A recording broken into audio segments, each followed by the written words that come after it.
Hello again there, everybody. This is going to be Jund League number 44. Back on the traditional Jund train. Never really got off, but here we are again. Still tuning the deck to slant towards beating the various mid-range and control decks that we're seeing, containing new Omnath as well as Uro and sometimes Div Mizzet. So really trying to capitalize on all the multi-for-one cards, things like Seasoned Pyromancer, Kolaghan's Command, and Bloodbraid Elf.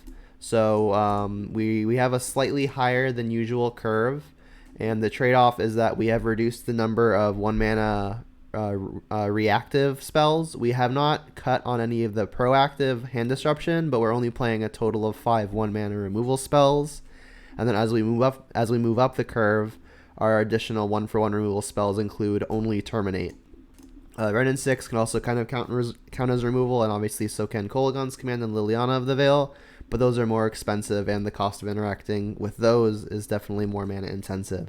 So in terms of cheap reactive interaction, it's just the 5 1-mana removal spells and the 1 copy of Terminate. And again, trying to maximize on all the multi-for-ones, so curve a little bit higher than usual. We haven't cheated out on any of the stereotypical, well-known Jund creatures. We're playing 4 copies of Tarmogoyf next to 2 copies of Dark Confidant. I think Dark Confidant is particularly well positioned right now with all the mid-range and control running around. It really shines versus mid-range and control, and there's just the most of that. And also versus the combo decks, it helps you find your interaction while also being a creature that attacks early and quickly. I'm not playing any Cling to Dust in the main like I usually like to, so as a concession to that, I'm playing a 3rd copy of Scavenging Ooze just as another way to interact with the graveyard, and also just a really great threat versus various mid-range and control strategies interacting with the opponent's graveyard as needed. And then as our slowdown package to have the good mid to late game, I already mentioned ad nauseum playing 2 Seasoned Pyromancers and 4 Bloodbraid Elves as the premier cards that we want to see versus anything that it tends to go really late game. And then if we're trying to kill the opponent in an earlier mid game, we have things like the Tarmogoyf and the Scavenging Oozes to get that done. Our card advantage engines today, things that don't necessarily multi-for-one immediately, but multi-for-one over time, include Renin 6 and Dark Confidant. And then if we're trying to get something snowballing, we could even Kolaghan's Commands, choosing 2 modes, one of them being buy back another multi-for-one. So in the top deck war, Kolaghan's Commands definitely going to be one of our stronger cards. And for that reason, I have elected to not play a copy of Maelstrom Pulse, which has been kind of ubiquitous in Jund lists, but here not playing the Maelstrom Pulse, because while Maelstrom Pulse is often a 1-for-1, it has the potential of being a 2-for-1, even a 3-for-1, but let's be honest, it's a 1-for-1 the vast majority of the time. And with this particular configuration and this particular meta, I think Kolaghan's Command is almost always going to be a 2-for-1 and very often snowball into a 3-for-1 or even a 4-for-1. So upping the number of Kolaghan's Commands I think is appropriate. Moving to the sideboard, we had a recent league where instead of playing Nihil Spellbomb, we played the new card, which I always forget the name of. Let me see if I can remember the name real fast. I'll move on in 5 seconds if I can't.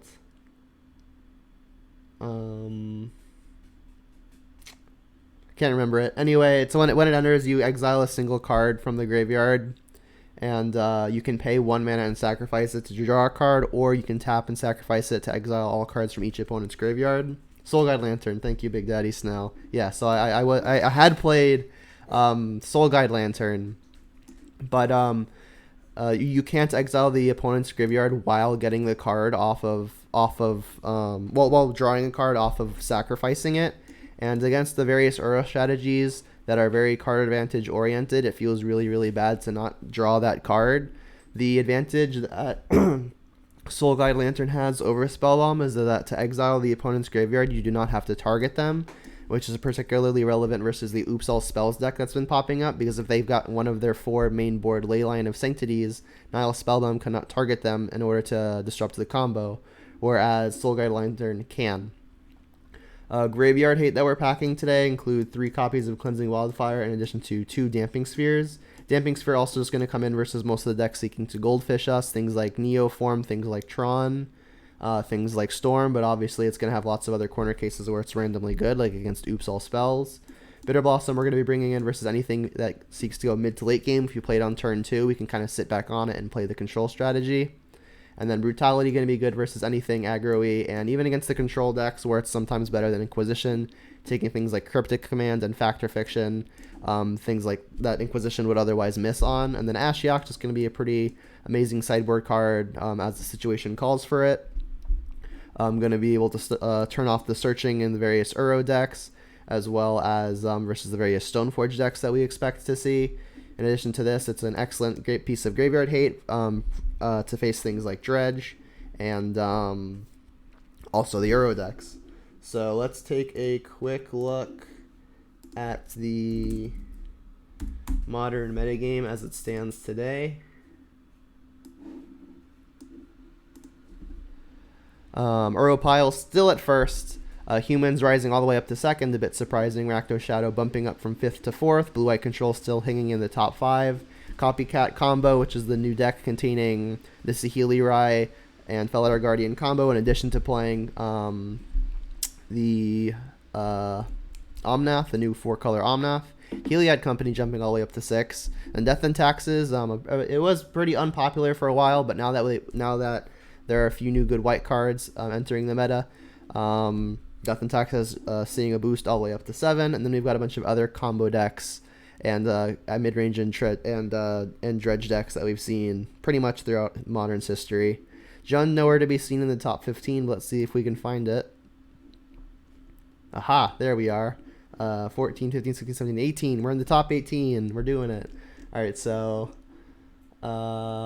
question, which did I ever try a build with 3/3 split on Inquisition Thoughtseize? Don't remember seeing it. I have not done that split yet. I still think I want the 4 Inquisitions right now. All right, so with that said, let us just go ahead and jump into this league. Modern League.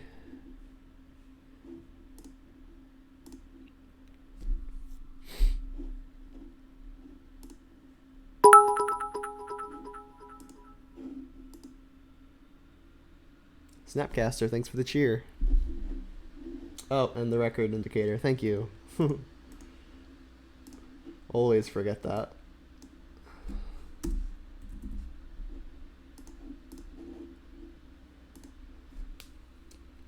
Yeah, I think the meta is pretty close to where we might want a 3/3 split of Inquisition and Thoughtseize, but as long as there's like even a 0.25%, as long as there's even 25% aggro decks, I think I'm just going to hedge towards playing more Inquisitions. The Sand's missing a threat, but otherwise pretty good. I think I'm going to get Swamp here. It turns off the possibility of casting Wrenn and 6 on turn 2, which would be the big drawback of getting Swamp, but otherwise if the opponent's playing an aggro deck, I like conserving the life. And I think the odds that the opponent's playing an aggro deck are higher than the odds we draw Wrenn and 6. Alright, so I think the pick is going to be either Cryptic Command or Growth Spiral. I think I'm going to take the Growth Spiral here because the opponent is going to have 4 mana in play. Or sorry, if we go Liliana on our turn 3, the opponent will already have their 4th land in play, which means they could Cryptic Command our Liliana of the Veil, which I really don't want happening. So I think it's just going to be the Cryptic. I mean, Growth Spiral can power them into some other ridiculous things, but like I would take Growth Spiral in hopes that they don't draw something like Cryptic Command, so let's just take the actual Cryptic Command.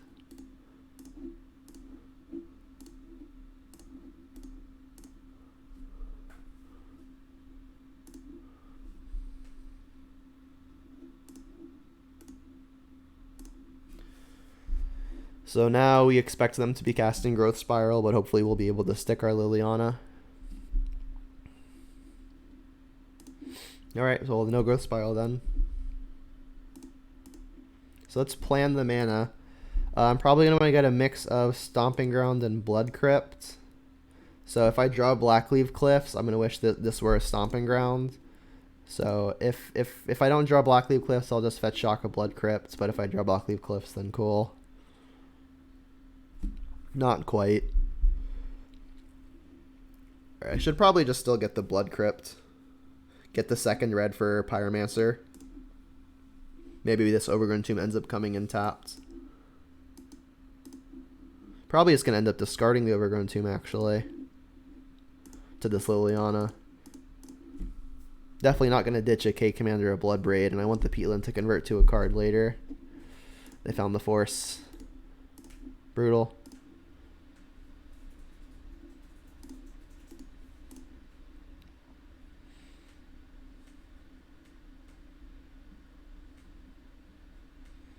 I mean, we're going to just start slamming Bloodbraid.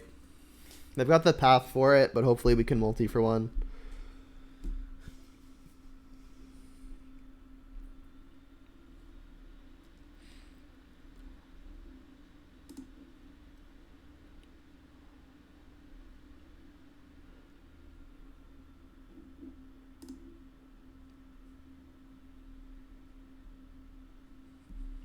So if the opponent's got another fetch land or any other way to put a card into the graveyard, they can get the Uro into play as early as next turn.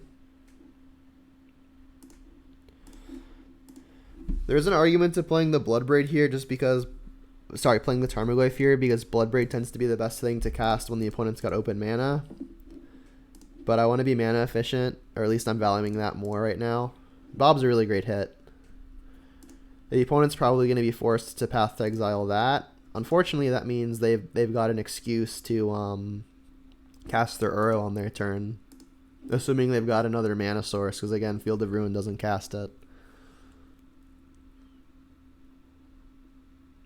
Uro's going to be a headache.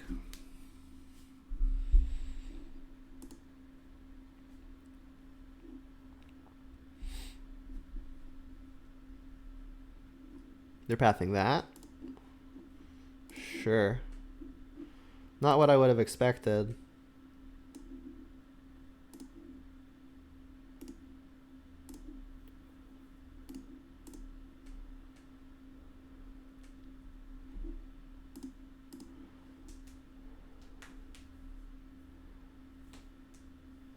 Oh, they're just going to bounce. I mean, if they bounce, I can Kolaghan's Command to kill the Jace. And then, I guess, redeploy Dark Confidant. They didn't have the land for Uro, which is another nice thing. Alright, so they could have Force of Negation, so that might be a reason to wait. But waiting opens up a whole slew of other things that could bite us. So I think I'm just going to have opponent discard, shock Jace.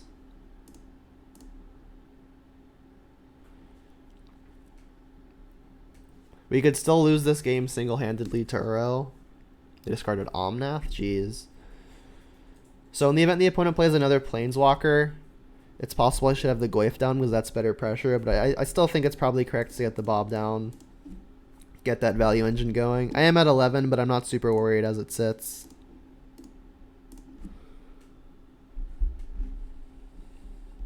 I mean, any land is going to help the opponent get Uro into play. Dark Confidant is going to hopefully help me find answers to said Uro.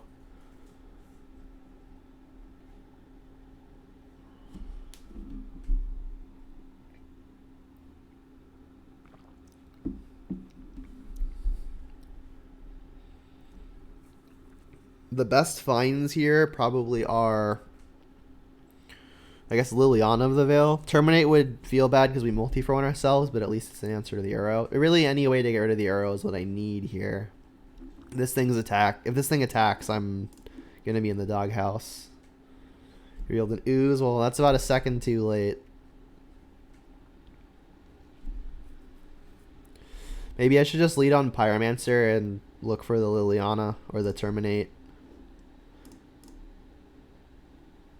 It's like, I need to kill this thing relatively immediately. I'll leave up double black. I guess if I find another Pyromancer, maybe I want to cast it, so I should also leave up double red. Definitely want to leave up double green in case I want to play the Ooze. So let's, I guess like the mana doesn't work out perfectly. Yeah. I'll ditch the Goyf and the lands, make a 1/1. Bricked it.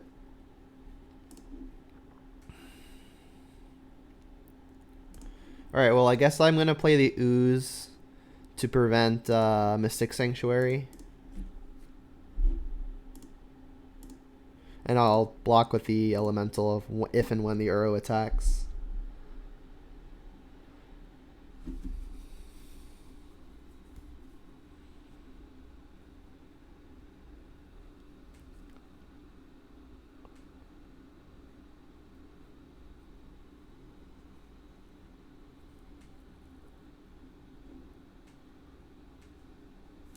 Yikes.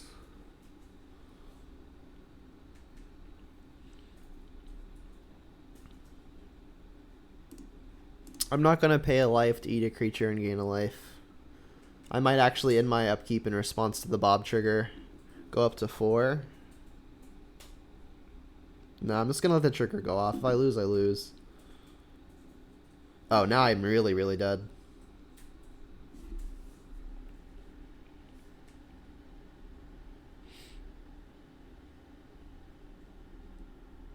Yeah, I'm not winning no matter what now.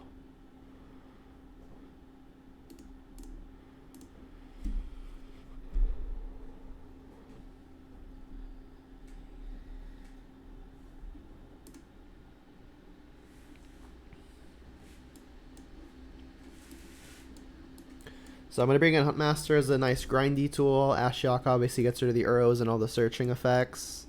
This is a matchup where I'm happy that Nile Spellbomb is Nile Spellbomb and not a Soul Guide Lantern. Brutality will hit things like Cryptic Command, whereas Inquisition will not, so I think this is an upgrade to Inquisition. And then Bitter Blossom is going to be great versus the slow matchup. And Cleansing Wildfire is interesting because I can kill things like all the lands that I care about, like Field of the Dead, but the opponent plays Renin 6 very likely. So it may only be a temporary answer. I'm going to take out some Inquisitions. I mentioned that I think Brutality is just an upgrade. I'm going to take out all of the 1-for-1s because I'm going to try to answer Uro proactively instead of reactively with stuff like Ashiok, Spellbomb, and Scavenging Ooze.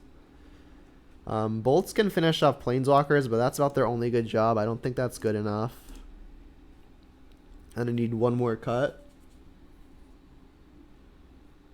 The land elemental? I don't know what you're talking about.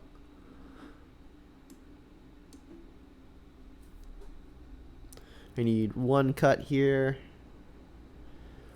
I think it's going to be either a Tarmogoyf or a Liliana. Given that the opponent is playing Planeswalkers like Jace, it's possible I should just have in the creatures to pressure the Planeswalkers. Yeah, this is fine. Oh, you're talking about Omnath. Yeah, it's fine versus Omnath.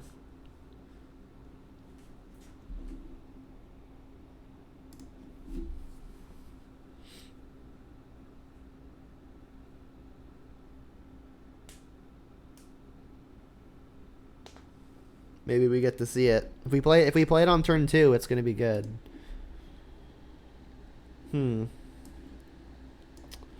This hand is very close. I think I'm keeping it.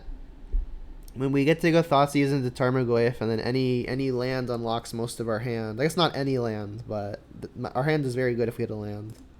So I'll lead on Overgrown Tomb, obviously, because that'll have the complete the colors. Gonna want another black and another red, and so the nut draw would be Blackleaf Cliffs.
Oof. Alright, well, let's just take Renin 6.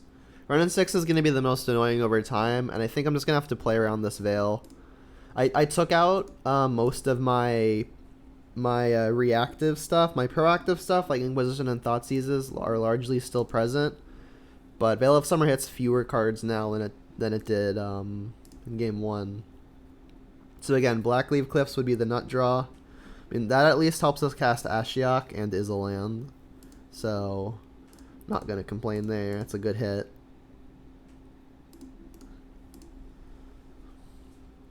I'm unlikely to be casting Seasoned Pyromancer before these two cards anyway, so Black Source is actually better than finding the Red Source.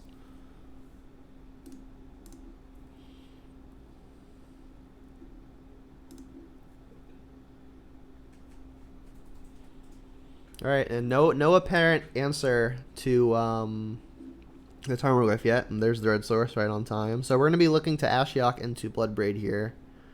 I could Ashiok first in hopes of growing the Tarmogoyf, but if they're going to Path to Exile the Goyf, I think I'd rather them not be able to remand the thing. Not remand the Ashiok. It's not, even if they have the remanded, they probably take the hit. So I guess they just don't have it. Sure.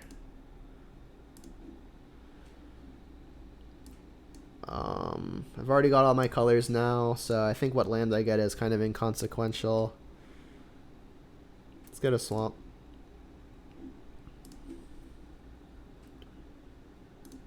So hopefully they don't have Force and the blue card. Maybe I fetch Shock now. It actually is going to be net. It's actually going to net me losing less life, right? Assuming I'm playing Pyromancer next, but I'm not. I'm playing Bloodbraid. So am I able to save any life by sequencing these lands better? I don't think I'm getting a basic with this, given they're a Path to Exile Field of Ruin deck. So I'm probably going to be shocking in. I guess if I draw a basic, it'll save me more life. If I just fetch Shock now. Because I need the Red Source in. Also, if I stick a Liliana and want to discard a card, I'm definitely going to want to discard the Overgrown Tomb. So this is going to get second red and probably more green, so it's a Stomping Ground recipe. Oh no, I can't get Stomping Ground because I need double black right now. Alright, so Blood Crypt.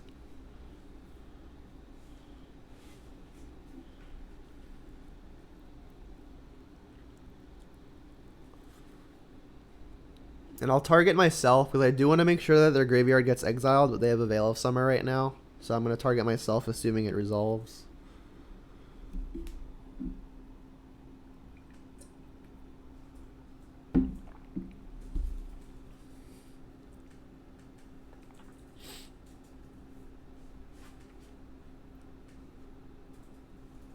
No, Blood Crypt. What do you mean? Is this the one card in exile?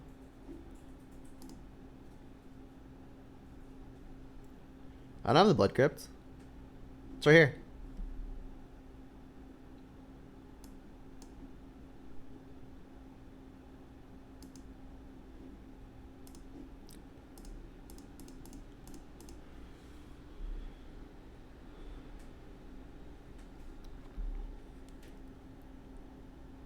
So if they've got Force plus a blue card, it's unfortunate. But the rest of their hand isn't that good afterwards. They're going to dig for it.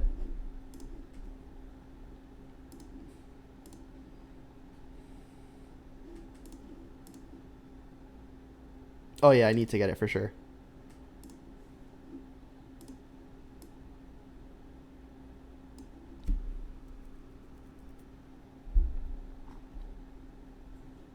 Oh, okay, I see what you're saying now. Yeah, there's a bit of a delay.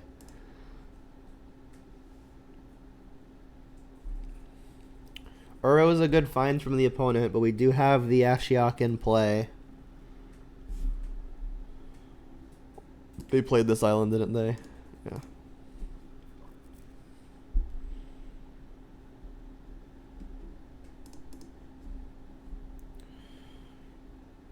Hey, that's a good one. I mean, that card's better the longer it's in play. So maybe I should just do that. But it's way more mana efficient to Bloodbraid. If I Bloodbraid and hit another threat, it looks really good. So yeah, maybe what I'll probably end up doing is I'll Bloodbraid now. and then I'll play Overgrown Tomb tapped, and then next turn I can Bitter Blossom into Seasoned Pyromancer. That seems strong. So ideally this hits a threat. Yeah. Yeah, I'll cast it.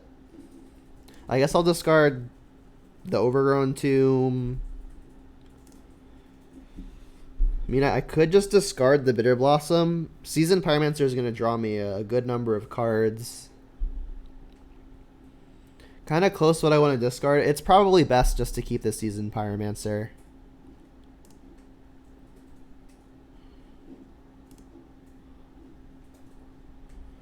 Alright, and now we can target the opponent. We hit another arrow off the top. Skillful.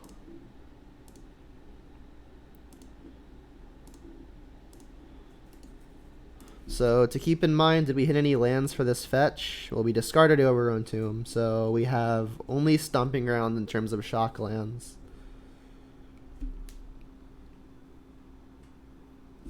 You think you would not have cast it? It's definitely close. Alright, Verdict is annoying, but that's okay. We've got some rebuilding to do. And there's Field of the Dead.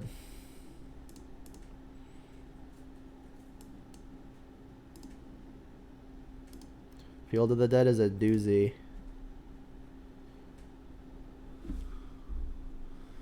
Ooze. Not exactly what we're looking for now. So I think I'm playing Seasoned Pyromancer here. It's just a question of what am I playing it with, because the other thing is getting discarded. We've already gotten rid of 2 Uros. It's probably just best to play the Ooze because I'm going to need pressure to work through this Field of the Dead. So I'm going to Ooze into a Seasoned Pyromancer. Green. And the thing.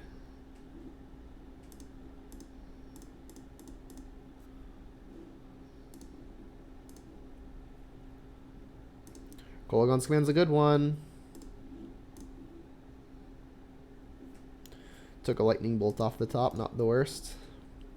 Yeah, the opponent just needs to play lands now. It's going to be hard for us to win.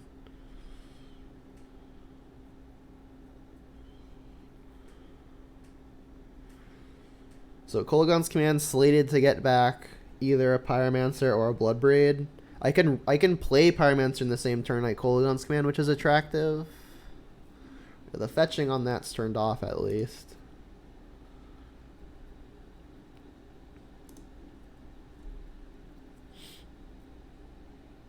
Another Ooze. Alright, let's just lead on an attack, see what happens. I'm gonna have to power through this Field of the Dead.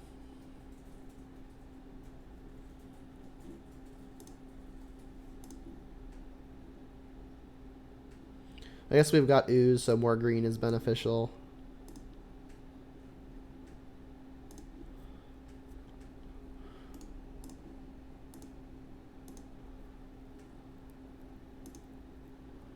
So if I minus the Ashiok again, we run the risk of the opponent drawing a Renin 6 and having that finish off the Ashiok.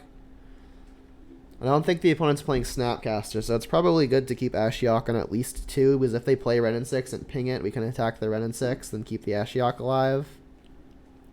Definitely think it's good to get in another copy of Ooze. They can't Cryptic Command or anything like that right now. And I think I'll just pass now. We've got up 1 activation plus Kolaghan's Command. I mean, this Field of Dead's going to be difficult to beat, but the opponent's at 13 and we've got onboard presence. Cryptic to what? Oh, they're bouncing the Ashiok. Brutal. I mean, they're tapped out. Now's probably a good time to fire off the Kolaghan's Command. So I'll have the opponent discard and I'll return a Bloodbraid.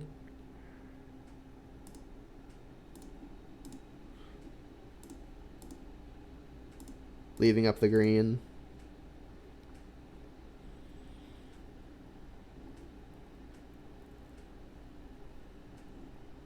I mean, it was just a land, but that land represented 2 zombies.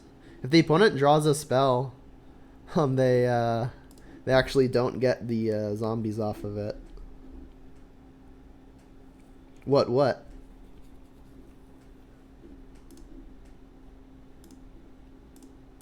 Munch.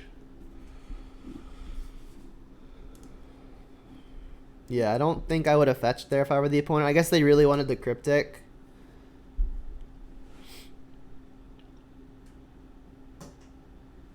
Alright, get a zombie.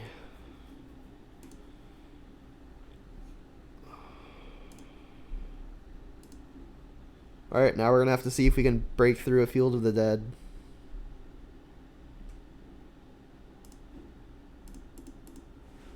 Leaving up double black for Bloodbraid and as much green as possible for the ooze in play.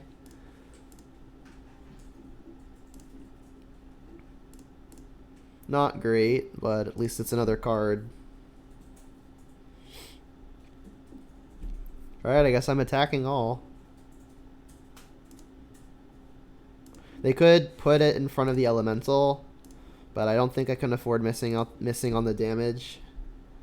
If they block ooze, I'll eat something. Should I eat something anyway?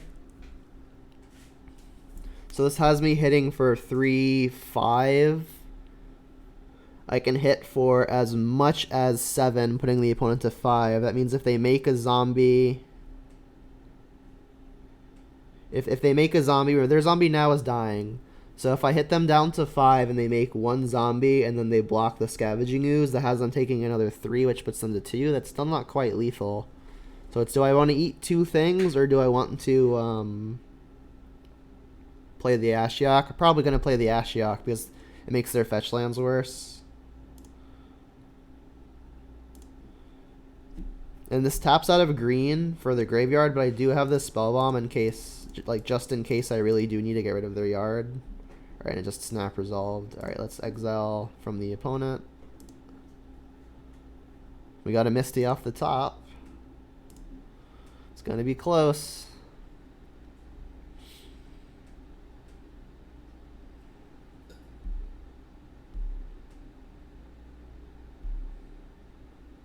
Did they hit an Omnath, maybe? Could be an Uro, I guess. Teferi also. Found the Omnath. And that's a good find. They also find the land. Brutal. Oh, they can make it a Field of the Dead too. That was insane. I think they just hit their best case.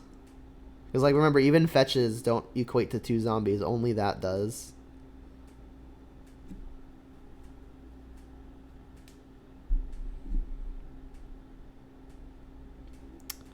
So let's draw a card.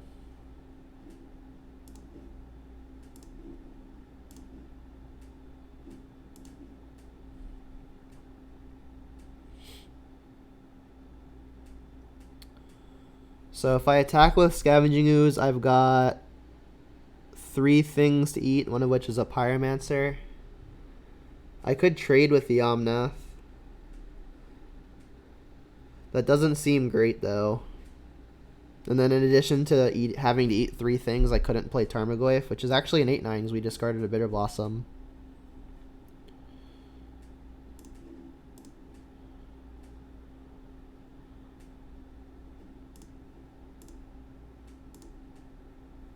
And then this actually only gets basic Swamp as the last thing it can get.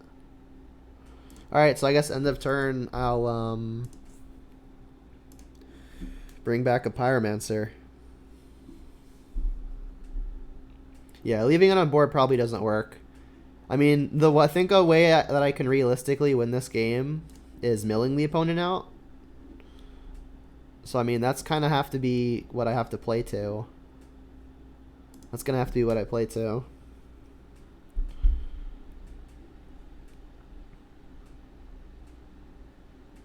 Yeah, kind of a late stream, Nick. Shock? Yeah.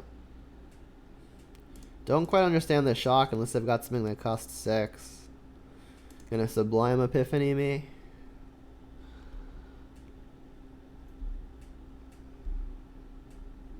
Oh, they, I guess, want to draw a card and see what they can find. I guess there goes an ooze.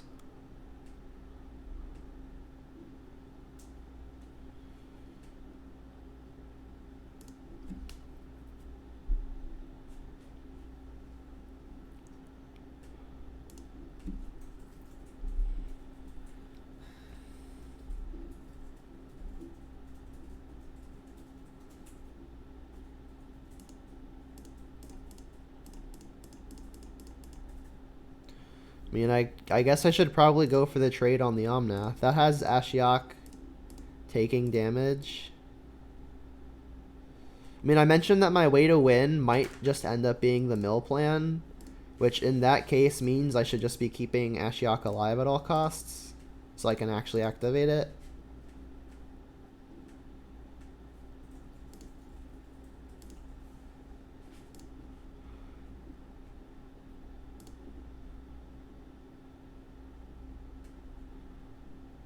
Brutality. I mean, that kills a zombie. Again, my plan is to just mill him out. So that involves me just killing zombies. Things are auto-resolving. That's a good sign.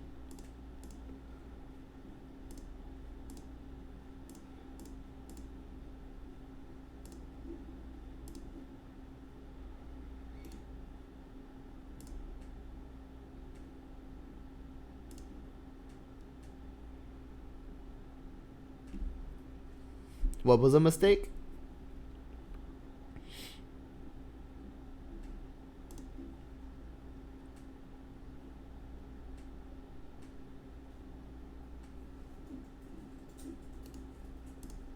Maybe that's a fairy in play. I'll yield. Attacking with Omnath? I mean, it didn't not work out for him. Should I take my last land out of the deck? Yeah. Drawing lands are so backbreaking. Let me take the last one out. I need to find my other Ashiok. Was like, that's kind of my out.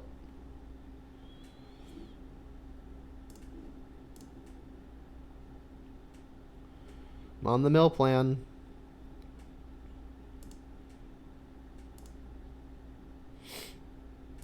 I've got another Seasoned Pyromancer in my yard. If the opponent finds a Cryptic, it's kind of over. I've gotten rid of 2 already.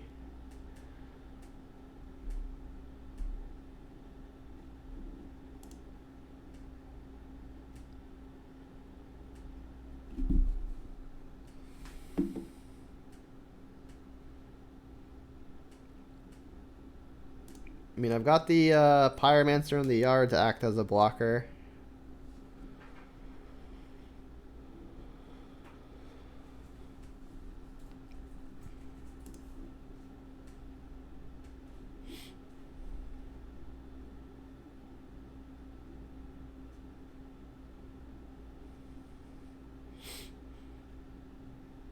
So sending 3 things at Ashiok means that it's dying no matter what.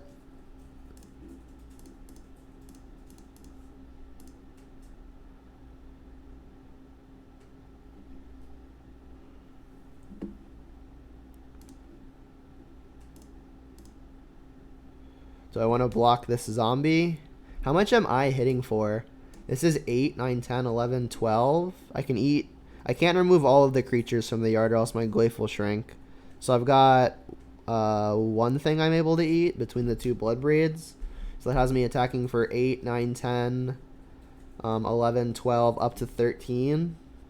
If I find blood breed, that's 16. If blood breed hits Renin 6, that's lethal. It's probably wishful thinking, but I think taking 2 here is kind of inconsequential.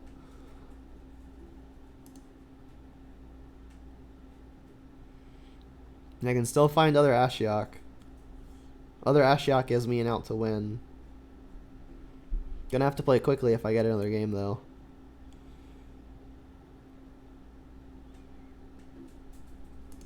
More zombies, you say? Assuming they have lands to find, but I doubt they're out.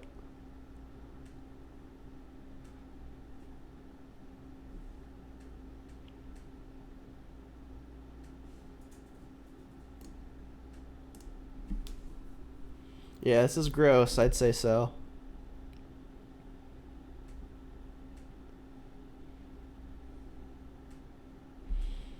I mean, Ashiok is my out. That's not even guaranteed out. I would still need to survive somehow.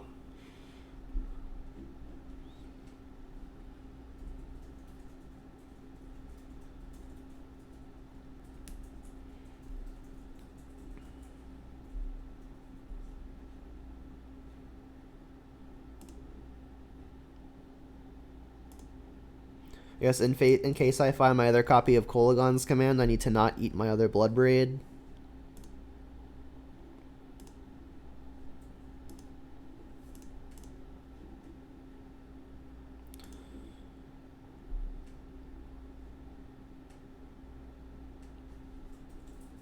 Or just draw a Bloodbraid. Not much this can hit, though. What did I even hit?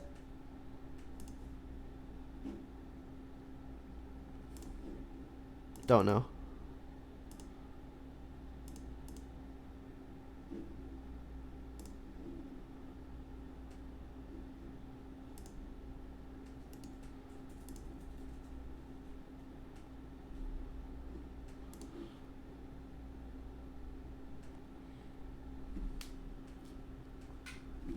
Snapcaster revealed posture check. There you go. Yeah, it needed to be Ashiok there. That would get the opponent down to 1 card. I guess technically not even there.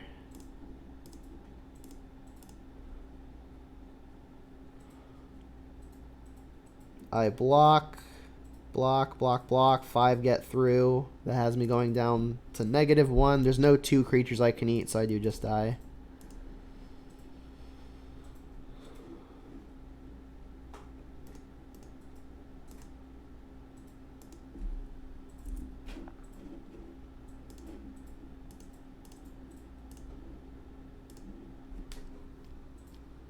The Nick says drink water, sure.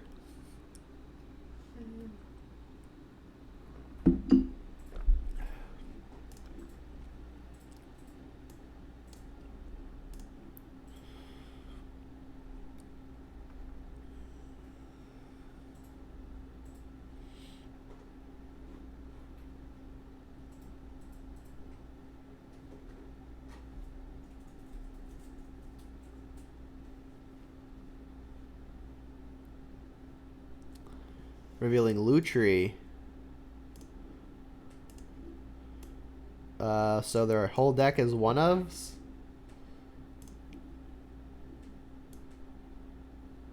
It's not one that I see often. Well, this Thoughtseize should give us plenty of options then, huh?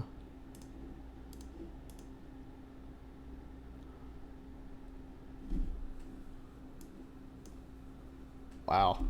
Don't know what deck they're playing, but it doesn't seem good for us.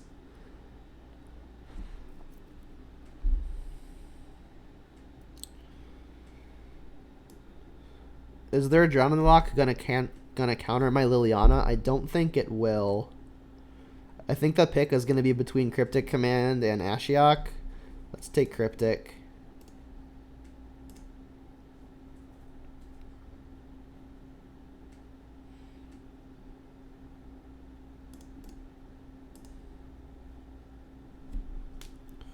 So if I play Ravine here, I don't have the option of bolting, but I think that's okay. We don't see anything we're going to need to bolt. Yeah, I don't like Field of the Dead either. You just don't have to do anything. You just sit back on it. Like, you have to control the game to the point where you have time to start Field of the Deading, but that's really not that difficult if you can have your win con be a land.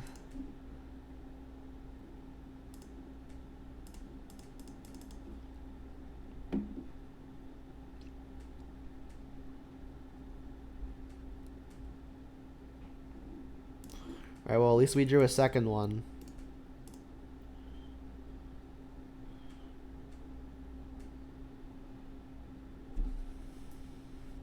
Gonna have to be careful, too, because Drown in the Lock is gonna start being able to counter stuff.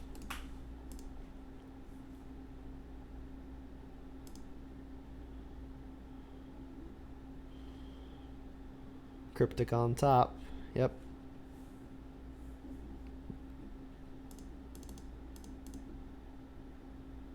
We know 3 of their 4 cards. And the 3 that we know about don't counter Liliana.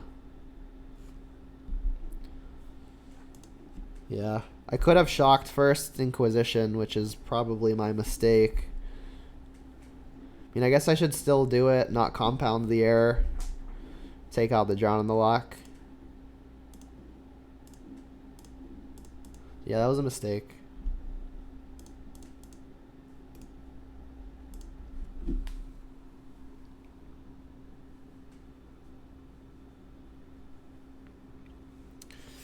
I mean, Twin was a lot easier to interact with, though. You just had to combat it once. Alright, well, the opponent's got Cryptic Command and a bunch of instants. We're never resolving anything. Let's get busy with the Raging Ravine. More red and some more green.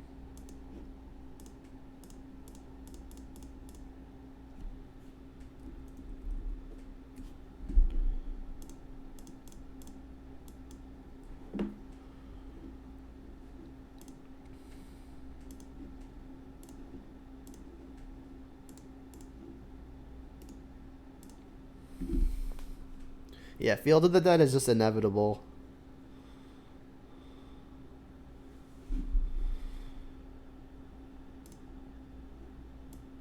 Like, once it's in play, there's no real good way to interact with it other than to kill it, and then even then they can buy it back with things like Renin 6.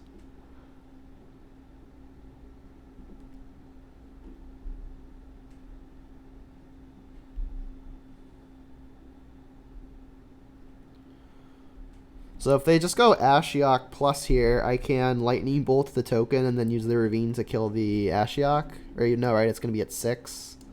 See, I can't even do that. Alright, so put 2 cards into the graveyard. Alright, well, I'm not giving them Field of the Dead, but then they can just loam it back. Yeah, so it's just another deck that they just get to play Field of the Dead for basically free. Can never ever beat it. Ashiok. Brutality. Bitter Blossom. Huntmaster. I mean, I guess versus the all one-ofs deck, Cleansing Wildfire might actually be a bit better. Give it a shot. Let's take out all the 1-for-1s.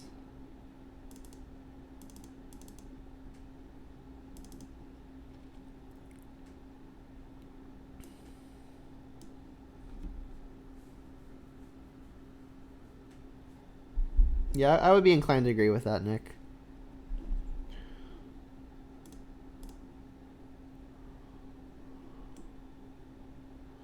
Renin 6 isn't going to kill a whole lot. Let's cut down 1. With all the opponent's one-ofs, I don't know that we need that much graveyard hate, or even bringing in more between Spellbomb and Ashiok. So maybe cutting down on an Ooze is appropriate. Got like 1 Goyf. Maybe like 1 Cleansing Wildfire. I don't want to like overboard too much. Cleansing Wildfire seems like it's going to be good. It's not going to be fantastic.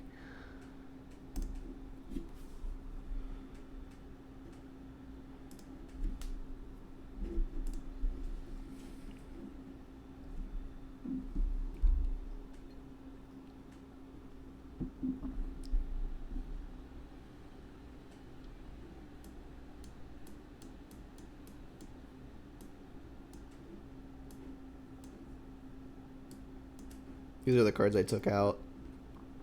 Or, sorry, I didn't take that one out.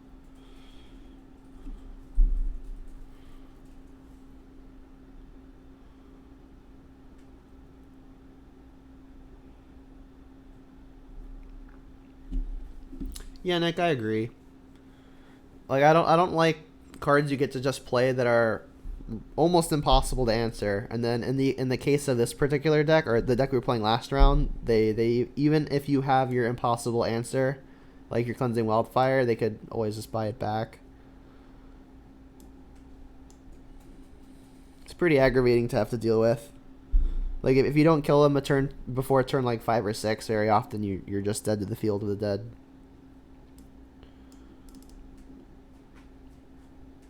Maybe I should play a Field of the Dead. Fight fire with fire, huh? I almost wonder if that's possible. I don't have a good way to tutor for it, which is the issue, though.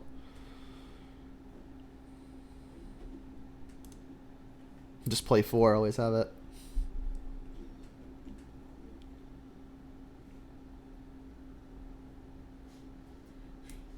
Another brew? Yeah, it could be.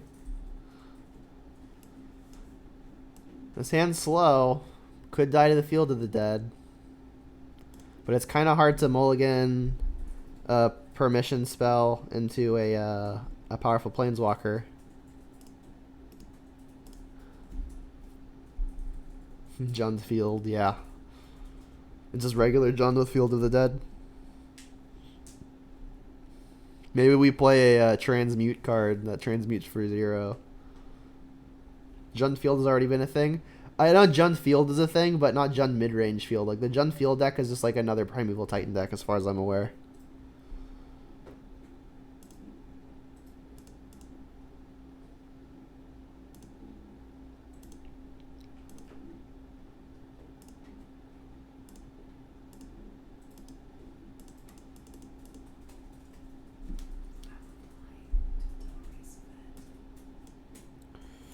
Well, I mean, Abrupt Decay takes care of a Liliana that we get to play. Inquisition takes the other copy.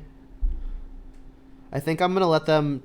I think I'd rather them be proactive instead of reactive. I mean, them seeing 2 Lilianas could mean that they take our Kolaghan's command, which would be unfortunate. So maybe I should just take the Inquisition, and then the first Liliana, I'll just let them decay, and then I'll play the second one. So I think defending this Kolaghan's command is probably worth it.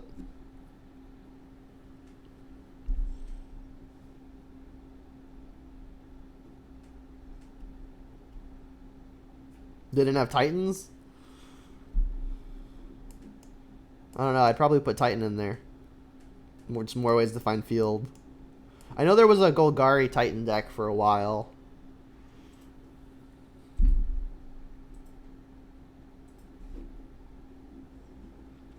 It's not really negative EV, because, like, our Liliana is going to have us discard a card, which means that we've lost 2 cards, and then their decay is going to...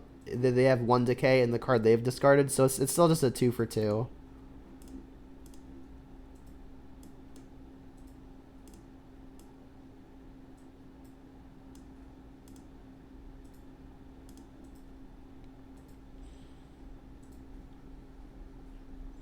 So they're playing all 1 of us, but watch them have the Force of Negation and a blue card. They went bottom with that, by the way. Let's get Stomping Ground, complete the trifecta.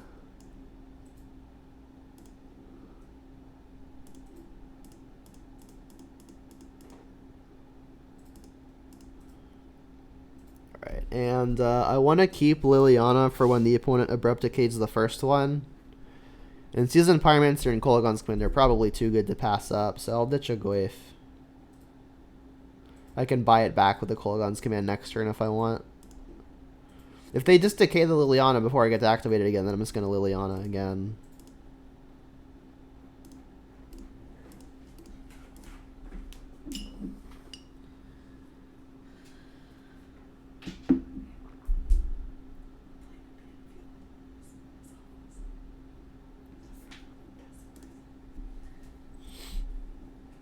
Alright, well now I'll just discard a Verdant. Got the Spell Pierce.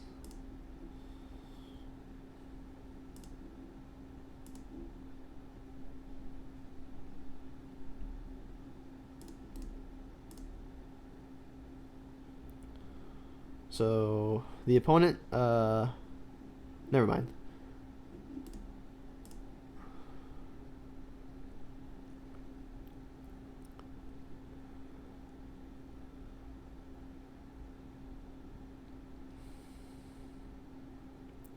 Jace is real good versus Liliana.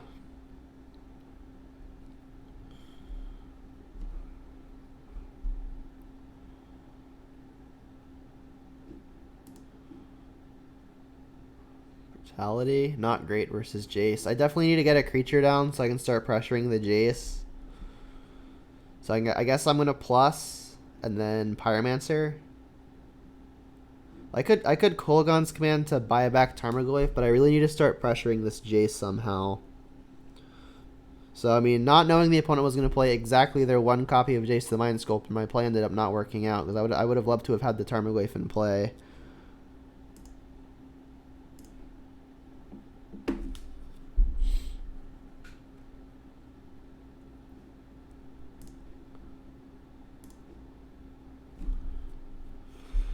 I could have Pyromancered first to get one additional token, but then I can't keep all the cards that I'm drawing with the Pyromancer. I think I'd rather keep both cards.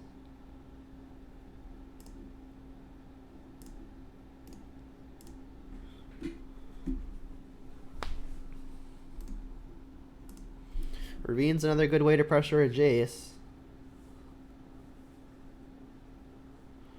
Opponent has a Tar Pit I might need to worry about, but if they're attacking Liliana right now, I think I'm okay with that.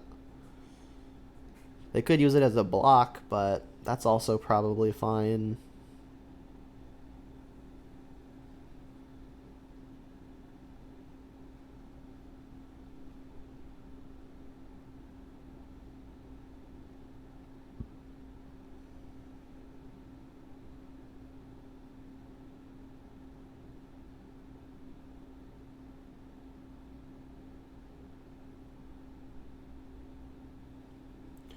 Jeez, Search for Escanta is brutal. So, if I plus the Liliana, I guess I can discard Thoughtseize, and I can play Swamp, activate Ravine, and get the Jace dead. It's going to be pretty hard to deal with the Search for Escanta. But I mean, Liliana is about to ultimate. I do want to kill this Jace as soon as I can, so I think I'll risk the opponent's last card being good.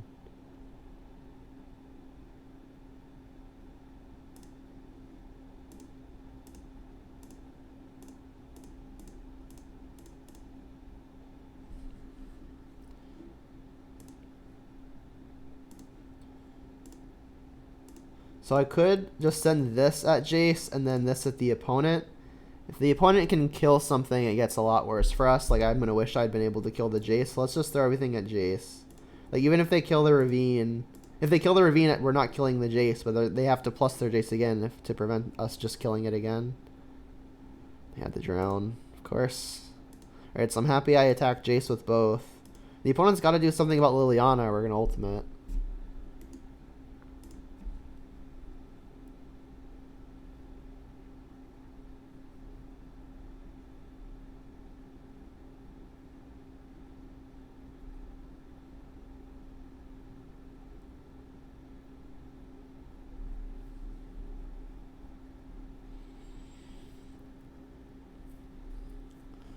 So if I get to ultimate, I'm probably going to put Jace and a land and a... Probably Jace and 2 lands. 2 non-Search for Escanta lands in one pile. Probably like Jace, Tar Pit, Island. They only got 1 green source. So maybe I put... I think I want to split the green source and the Jace. I don't think I want to give them the Tar Pit. I think Tar Pit and Escanta are probably safe to go together because it's hard for them to activate both at the same time.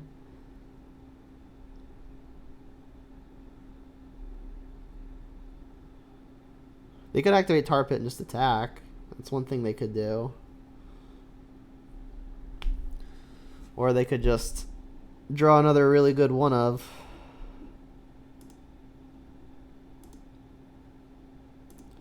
Alright, 2 at Jace, 1 at the opponent. Alright, now we're gonna probably end up dying to the Search for Escanta.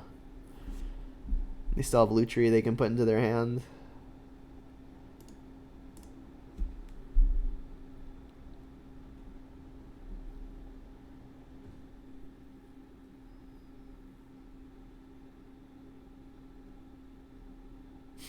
Draw Damnation.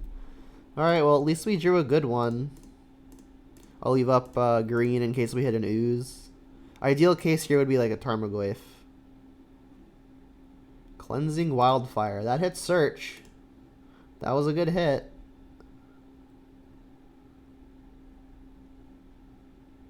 That might actually be enough to crawl us back into this.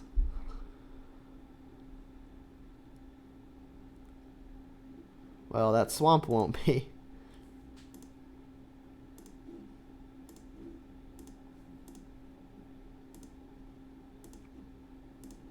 Still have to deal with a tar pit, but that's more manageable.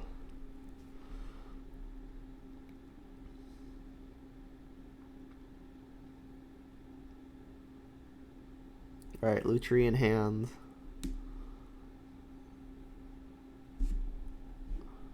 Highly doubt they're going to flash in a Lutri just to block.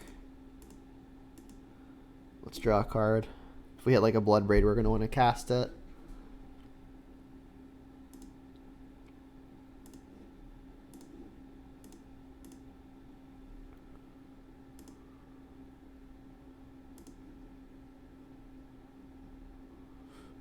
As long as they don't draw a removal spell and kill both of our things.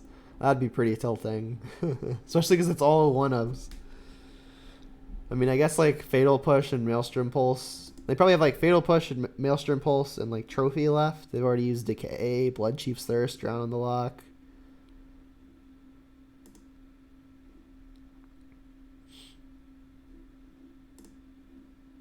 Or they've got only Lutri. No creatures to eat. We've got creatures. Don't want to get rid of the Pyromancer. Let's get rid of just the Goyf.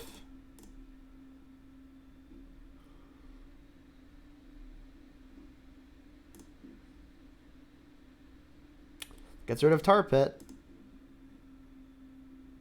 Let's make sure to not tap green when available. Would I play Amulet of Vigor in Junfield? Probably not.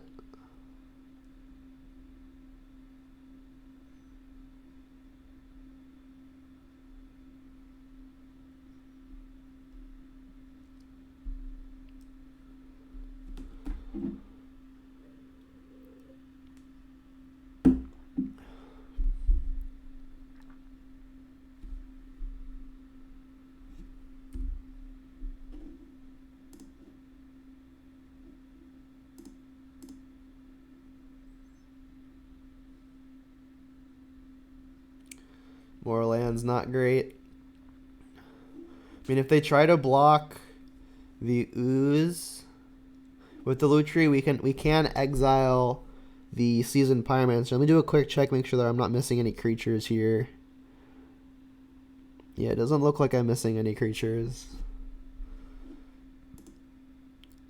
Do think I should be attacking here with both.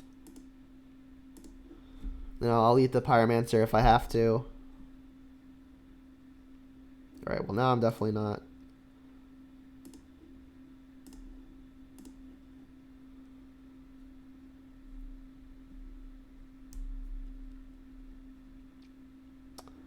Okay.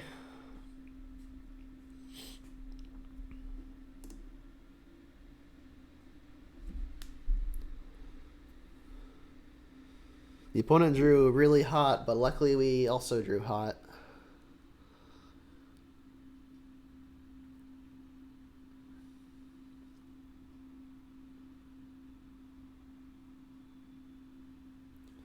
Honestly, I think I'm just going to resubmit it. I could see the other Cleansing Wildfire be good, especially because our first two were good. Being on the draw makes it a little bit more awkward. I guess not even, because like the hits that we really care about don't happen until later. Things like Manlands and if they flip a Search for Escanta like we saw.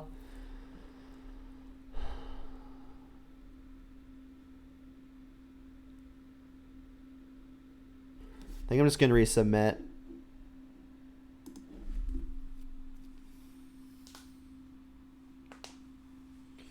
It would be hard to build a traditional Jund list, Nick, if I'm also including Ramp, because it's like the Ramp is kind of just playing more lands.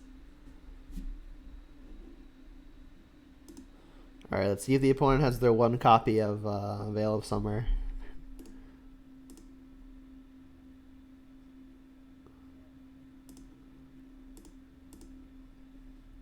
Alright, so definitely getting black source. Let's, I guess, also make it red. You've got lots of green already. Got your one Veil of Summer. What am I envisioning? Nothing yet. I have no idea what's going to be in it. Oh man, Field of the Dead.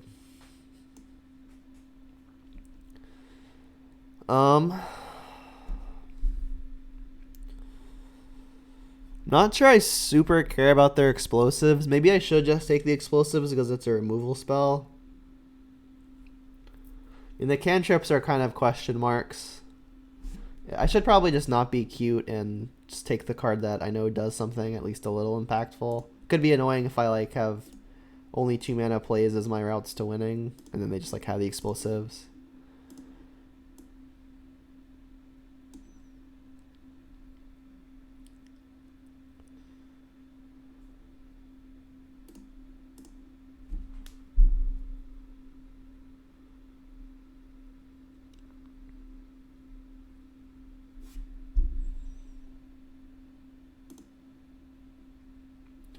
I mean, assuming the opponent has to play their Field of the Dead as a regular land drop, we do have some sideboard cards that can work with it.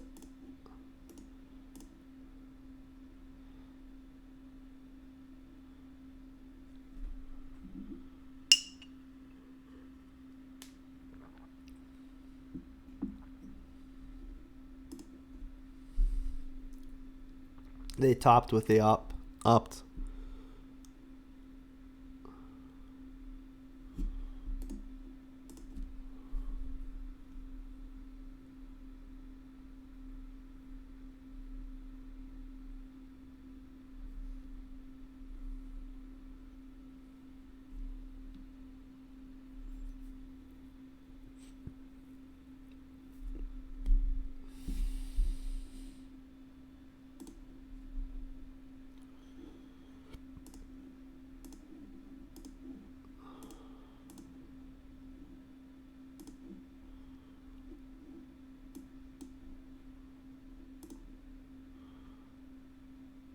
Another copy of Field of the Dead. I mean, at least it's not... Wait, that's gotta be the same copy.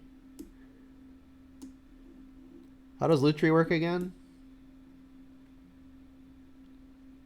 Oh, it's only non-lands? Okay, that explains it. I thought I was non-basic. I mean, at least it doesn't turn on the Field of the Dead. Definitely want to take the Hour Promise, because that would be a way to turn on Field. Deprive, I'm not super scared about. Like, I'm going to cast my multi for 1, which is Bloodbraid into it. And that also puts Field of the Dead behind another turn.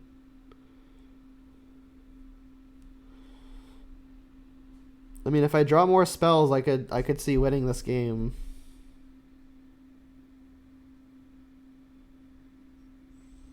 It doesn't quite get back something yet with Mystic Sanctuary. Alright, Lutri in hand now, too.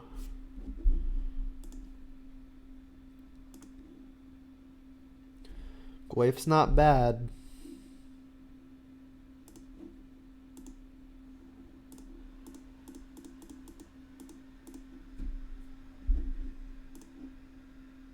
Ashiok? Bitter Blossom's a thing.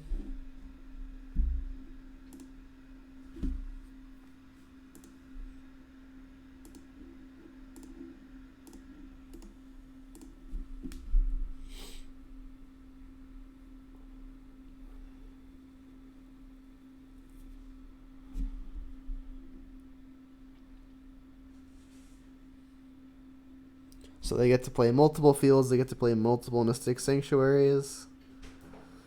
And I guess they're going to play a Mystic Sanctuary, get back their Hour of Promise. Which means next turn they're going to Hour of Promise and turn on both fields of the Dead.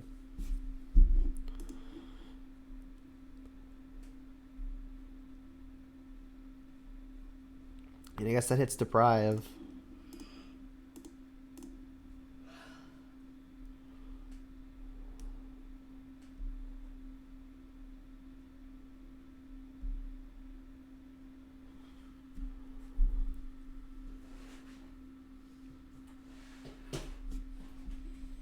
Don't super care about the Lutri right now. This Deprive counters Tarmogoyf.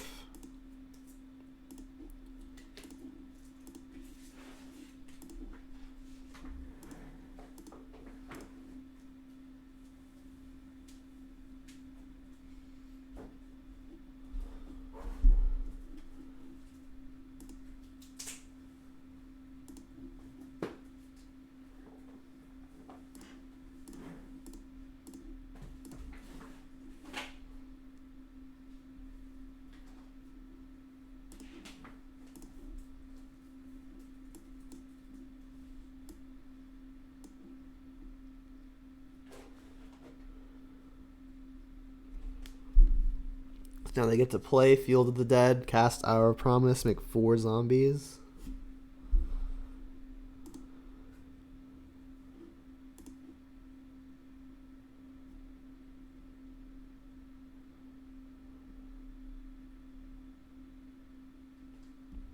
They can't get another. They can't get another Field of the Dead because then they won't have 7 unique lands.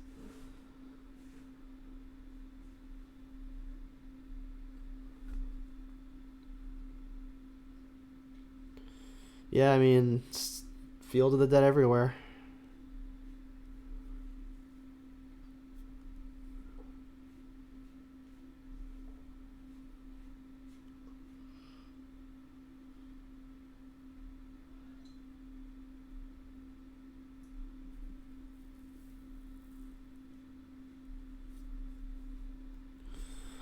Yuck. So Polluted Delta is probably another Mystic Sanctuary. Field of Ruin is another land on its own. Yeah, I mean, this just looks like another game where I'm never ever beating a Field of the Dead.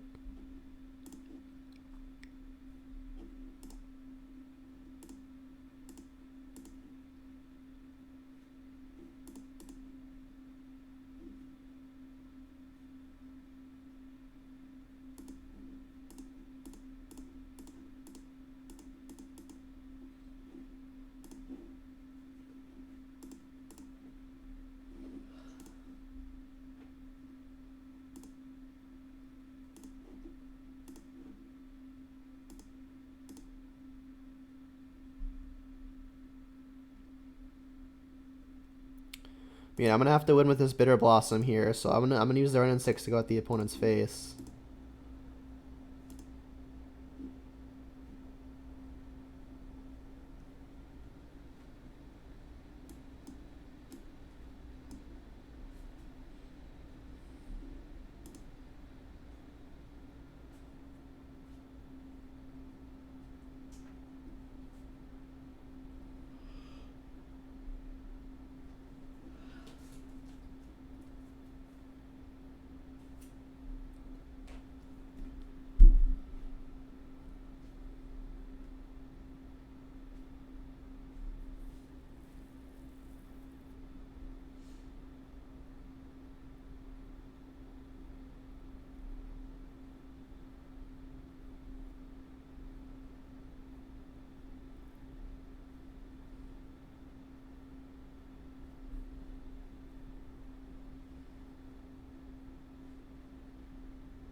They don't make it easy.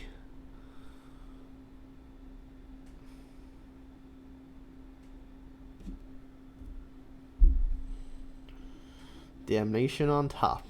Okay.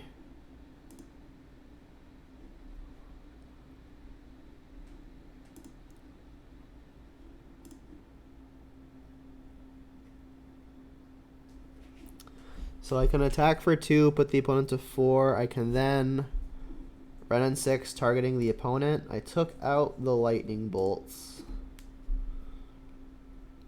Alternatively, I could get back nurturing peatland, but don't think that does anything for me. The opponent's going to attack all here. put me down to 1, and then I died a Bitter Blossom. I like kind of have to get back Peatland.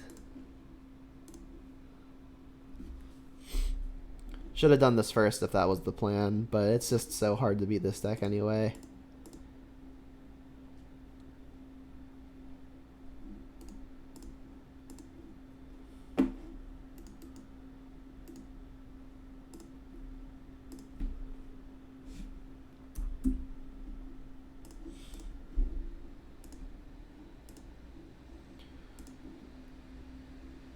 Field of the Modern. Jeez.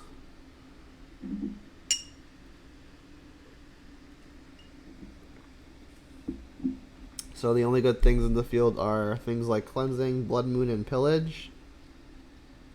Yeah, probably. I mean, Blood Moon's probably one of the better ones, just because like you can tutor for Field of the Dead and have it get value the moment it comes in, but Blood Moon says they can't. The issue with Blood Moon is then you're kind of forced to build your own deck a certain way, or else you could risk just locking yourself out. So you kind of have to do a lot of changing around if you want to play the Blood Moon.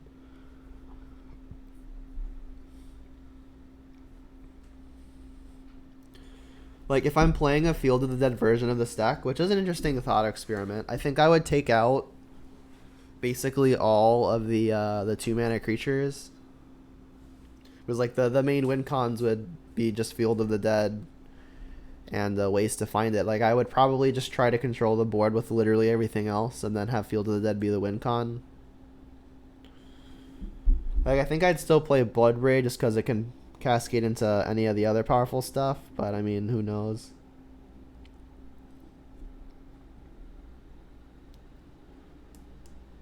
In the Dark versus Yorion. Mulligan. On the draw, this is just way too slow. This sounds much better. A little awkward that we cannot cast Wrenn and 6 with the lands we've got. I should probably just bottom it and have the Dream Curve of 1, 2, 3. Just guarantee I can cast everything.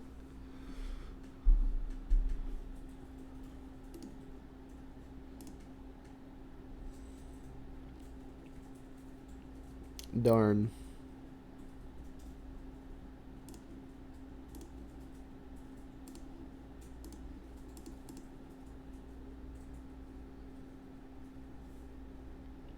Yeah, like, it's hard to play Blood Moon in a 3-color deck.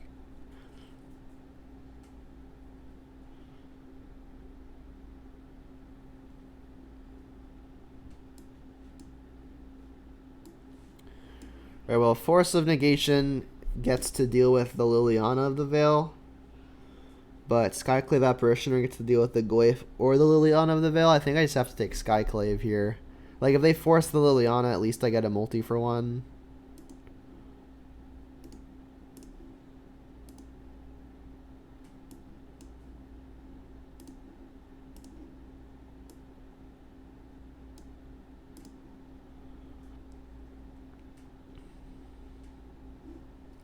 And it's hard to play Goyf here knowing that the opponent can just very easily bounce it.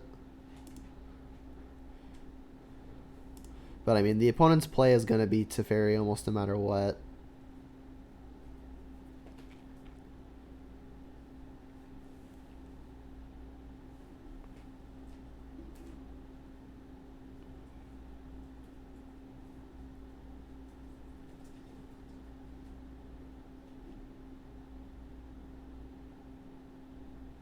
Yeah, it feels pretty horrendous, but I kind of have to. Like, Teferi's going to bounce the first thing I play no matter what, so I might as well get it out of the way. If I sit here and do nothing, Teferi's just going to wreck the whole game.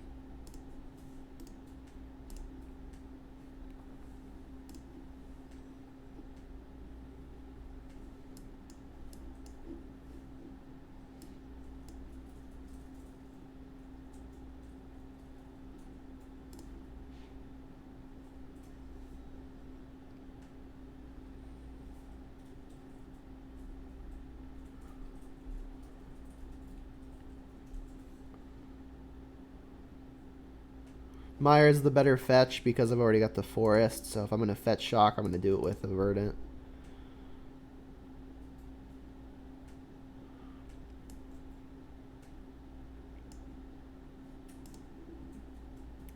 Alright, let's see if they've drawn another blue card. Odds are high. There are 4 cards we don't know about. Force pitching force. That'll work.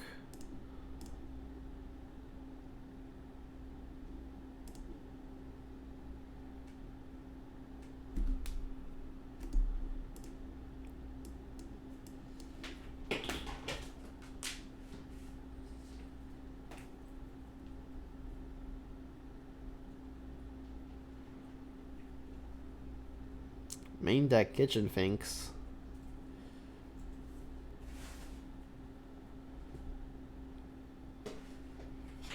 Bolt kills Teferi.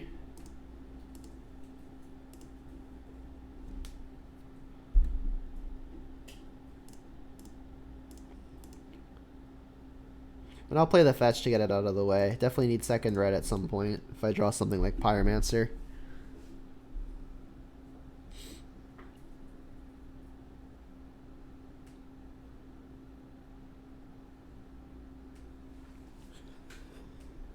I think the most likely target for this Terminate is going to be Colonnade. If they play Yorion, maybe I need to kill that.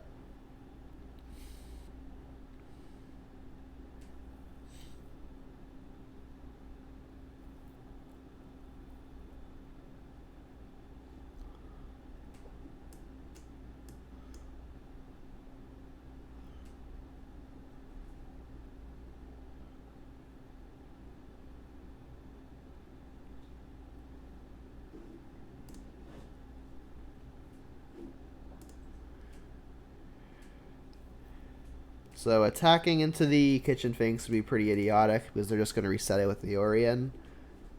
I could attack into the Kitchen Finks in the hope that I can then terminate the Kitchen Finks so that you don't actually get to blink it. Ooze changes that a little bit because now I can eat it with Persist on the stack. Gonna want to use the Overgrown Tomb if they do it, so that way I can hold up Terminate after shocking. Ooze was nice.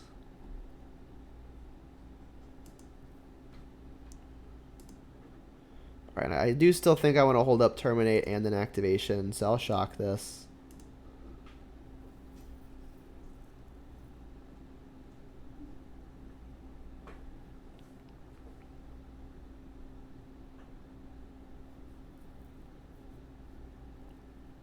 And if they attack, I'll just take the 3, go to 9. I'll terminate the Yorion.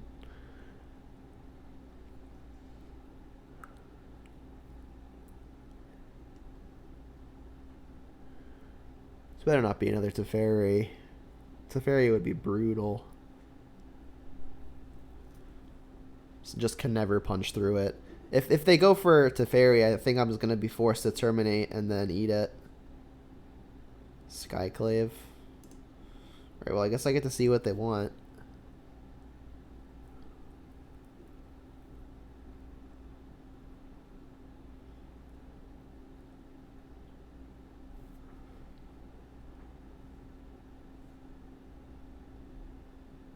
You want the Ooze? I mean, now it could be my only good window to definitively deal with the Kitchen Finks. I might not even have... They might not even have the counter spell, but I think I'm going to take it. Take the opportunity to see if I can get it to work. What's up, Distazo? We're not having the best time in this particular league. We've died the Field of the Dead twice.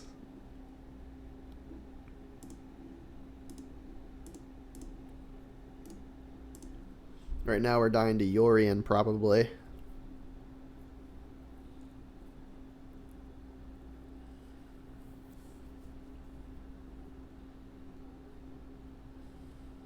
Spreading Seas? Yep.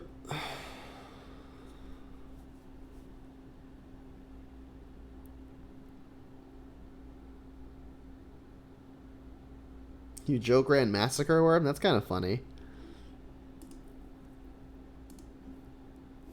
That's one way to just kill him, right?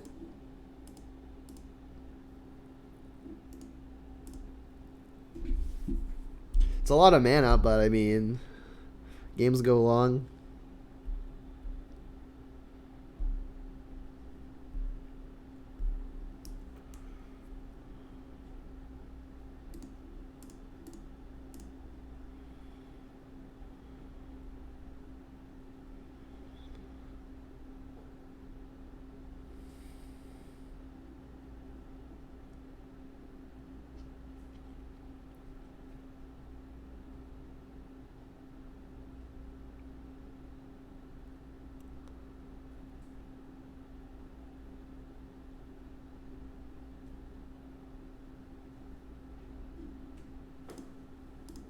Don't know why they didn't attack first, but I'm okay with it.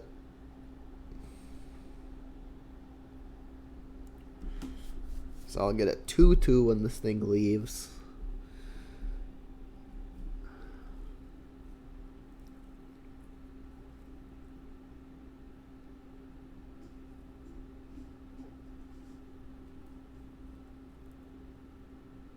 It didn't work a lot, just more than expected.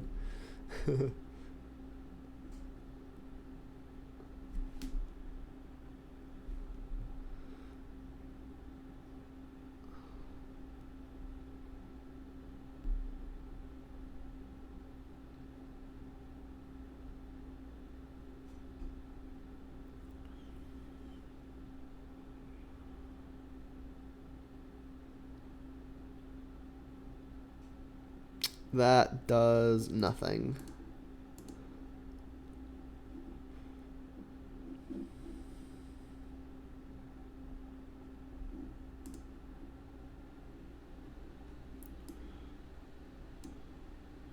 We saw a good number of Celestial Colonnades, so maybe Cleansing Wildfire is good enough.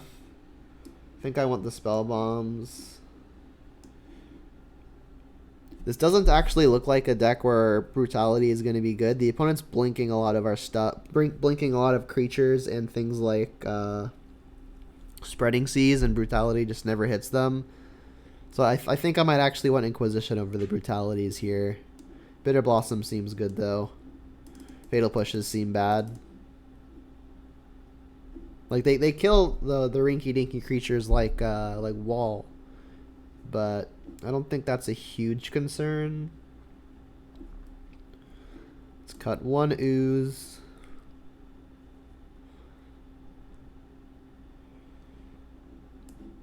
This isn't killing anything.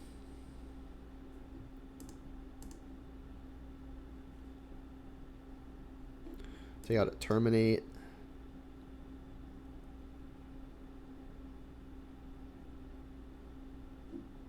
I almost want to bring in the other Cleansing Wildfire, but I think that's excessive. Don't think I'm going to board out more Oozes in the face of Mystic Sanctuary. The opponent could be playing Rest in Peace. I mean, they played Scavenging Ooze, so maybe not.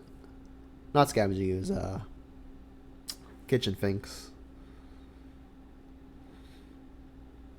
I'll cut one Goyf to hedge against Rest in Peace. Have a good one, Nick.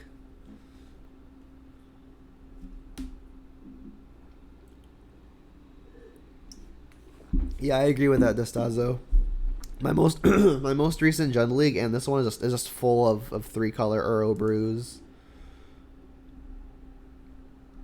It's like every deck is a brew, but they all contain Uro and they all contain Field of the Dead. It sounds good.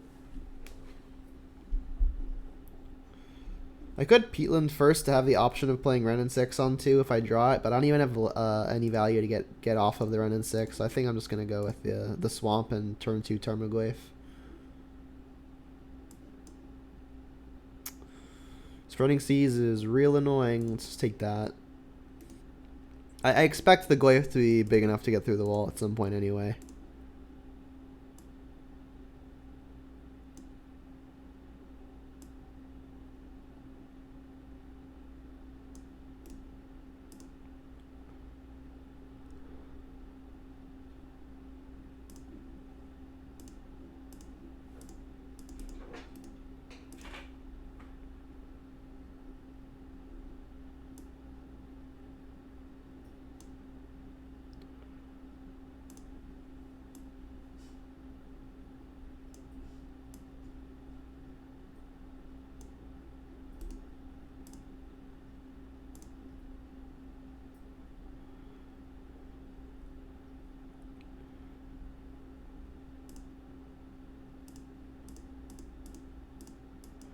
So we've currently got land, enchantment, sorcery in the yard.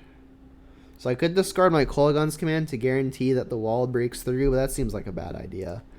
Let's just hope the opponent discards something that gets the glyph bigger. Probably won't. But I'm not going to ditch Thoughtseize, and I'm not going to ditch Kolaghan's Command. Alright, so we just got a 3-4. Pass. How do they deal with any kind of combo? They play infinite counter spells, including a lot of Force of Negations. So they deal with combo pretty easily, actually. Ooh, Bitter Blossom's nice. That might make me want to actually discard the Kolaghan's Command, because I can Thoughtseize through a Bitter Blossom.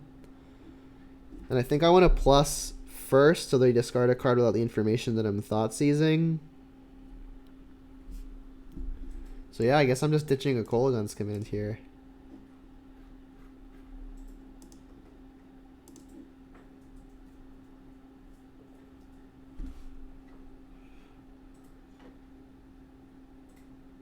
Discard a Field of Ruin. Alright, Thoughtseize.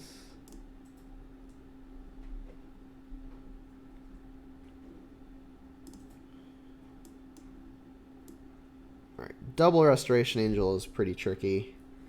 I mean, their Mystic Sanctuary doesn't come in untapped, so maybe I get lucky and I get a turn off. Let's take Cryptic.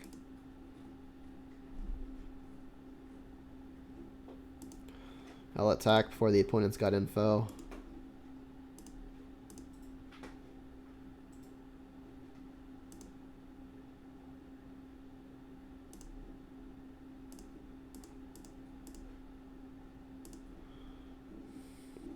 Yeah, and if the opponent bricks on an untapped land tier, I think I'm actually going to Edict with Liliana, because that means the Restoration Angels won't cantrip off of their wall.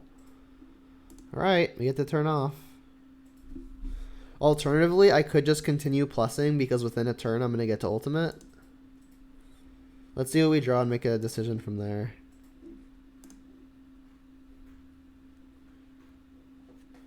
Nothing good. Yeah, I mean, I'm gonna get to ultimate if I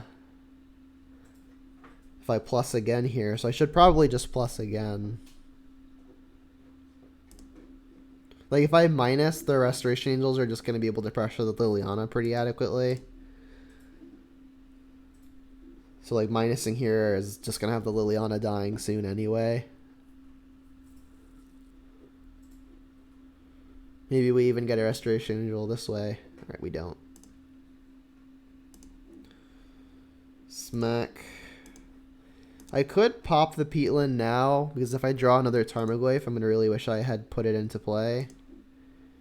Although missing lands means that things like Bloodbraid may no longer become live. It's a risk, but I think I'm just going to pass. And unless they draw a way to deal with Liliana, I'm definitely going to ultimate here.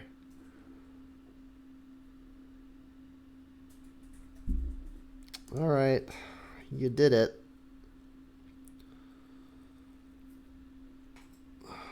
So brutal. Brutal, brutal, brutal. They can even blink that, that's even better. Alright, let's get second red, and I guess more green. Or I can't, Stomping Grounds here. I definitely want more red for Pyromancer, so I'll Blood Crypt. I'm not going to sack the land, because if I draw Bloodbraid, I'm going to really be wanting to cast it. Huntmaster as well. Liliana. I mean, Liliana can guarantee get rid of a Restoration Angel. That's not nothing. An Edict isn't going to do a whole lot. They're still going to have a good target for the Angels. So I think I will be plussing.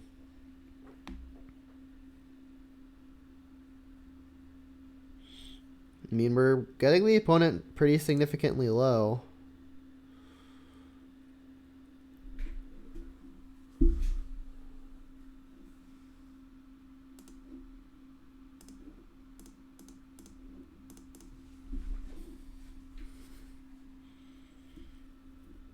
And a plus is good for at least one Restoration Angel.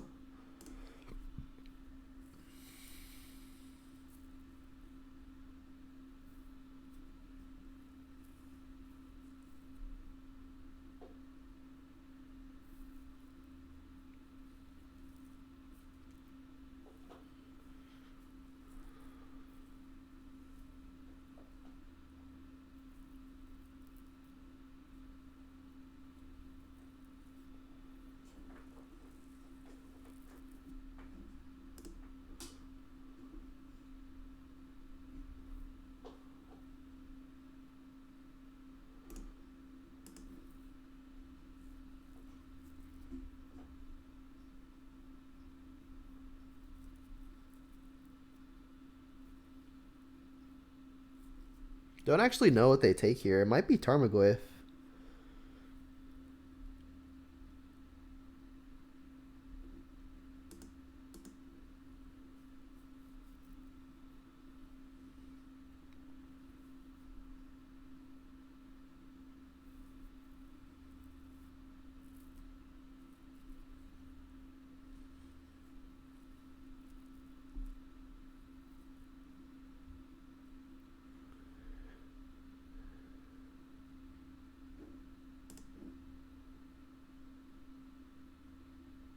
Running 6. That gets back Raging Ravine. Ravine attacks past most of their stuff. This is a 5/6 right now. They don't have a good block on the Goyf. The question now is, do I want to attack with both rogues, suiciding one into the Restoration Angel? I think I probably do.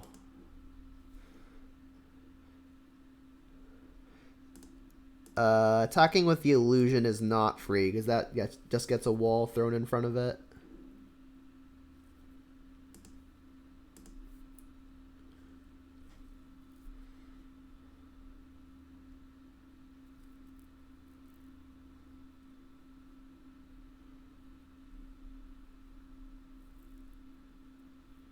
Run in 6 may also come in for some damage at some point, depending on how blocks work out. I mean, I don't feel ahead, but I don't feel behind. I'm definitely the offender right now.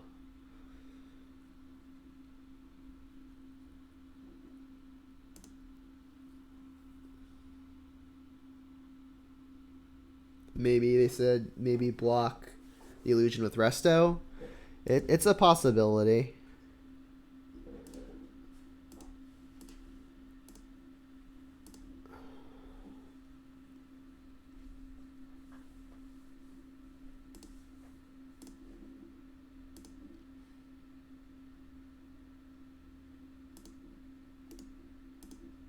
Getting Ravine down is big game, though.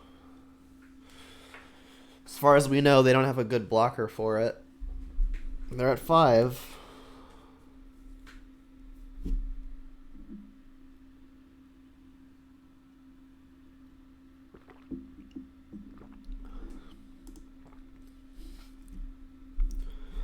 I could sacrifice Peatland and then just buy it back. They want to kill the Run in 6, huh? Or I guess I'm not sacrificing Peatland then. I could just throw the fairy in front to try to save. Seems like what I want to do, and then this blocks that really freely. This could read a Supreme Verdict or something like that. Both of which would be pretty unfortunate.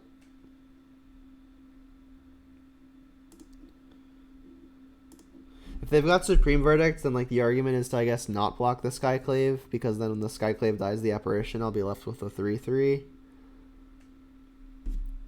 Yep. I mean, my Ravine is going to hit really hard here. So I guess I should actually sacrifice the Peatland now, and then I can buy it back, immediately replay it, and then hit him with the Ravine. Just start rebuilding my hand.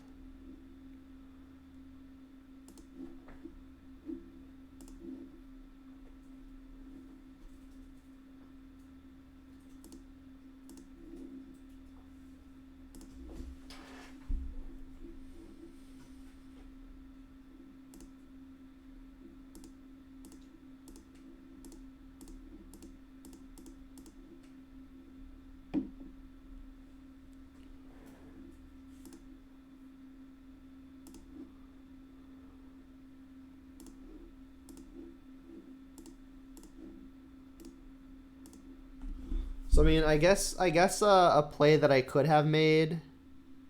Oh yeah, you're right. I definitely should have just not sacked the Peatland and just pinged him with the round. That would have been way better, obviously. I think I'm still good here, but yeah, your line would have just killed the opponent.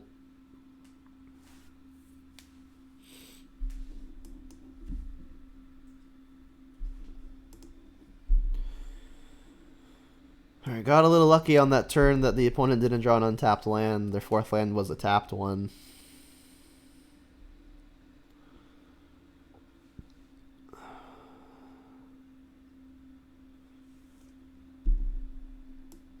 Is there any reason to play Ashiok?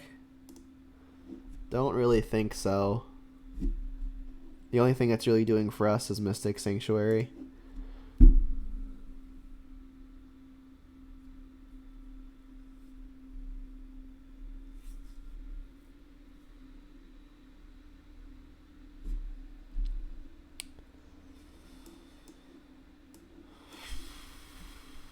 This hand's real slow. But I mean, it's got Goyf, which is one of our better sources of pressure, and it's got a Liliana. Yep. They mulligan to 5? Okay. At least 5, I should say.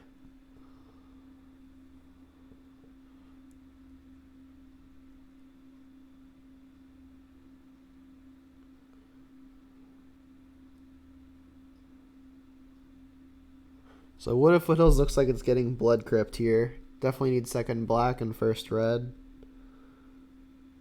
They mulligan to 4.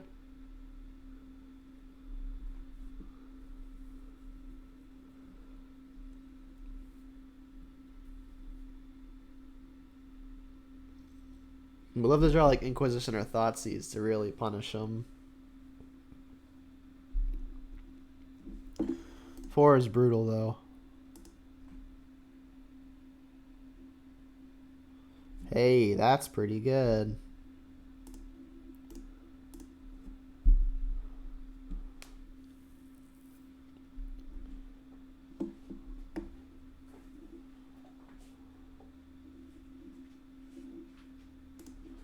Alright, I think I'm just going to slam it and hope they don't have an answer. I could play Tarmogoyf instead and try to bait something that way.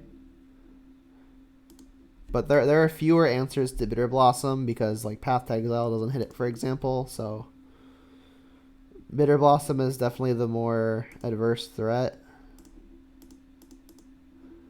Let's just see if it sticks. I mean, they're also only with 3 cards left, so the odds they've got something are low. And if they do have something, they don't have much else.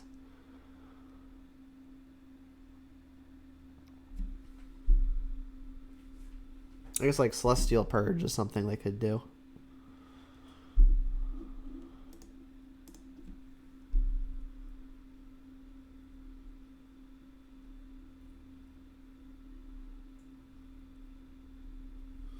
Alright, I'm going to get to work with the Liliana. On an opponent that went to 4 cards, Liliana looks extra good. It's possible I should Liliana Edict, just because a Restoration Angel bouncing Wall of Omens could be a way the opponent climbs back. But with so few cards, Liliana plussing is pretty attractive.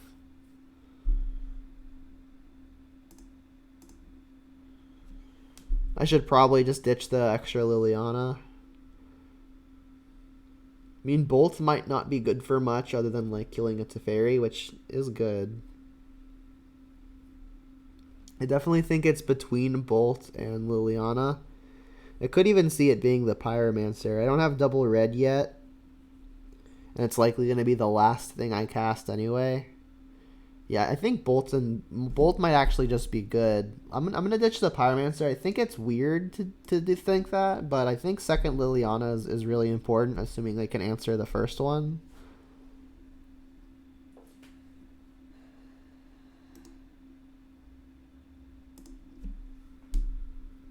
They discarded Teferi, Hero of Dominaria. Happy about that.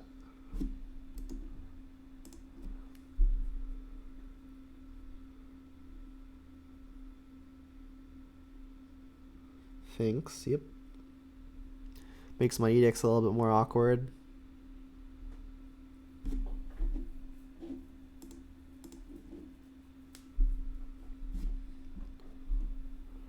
Alright, well that means Blood Braid. Now I think I will just discard the Lightning Bolt.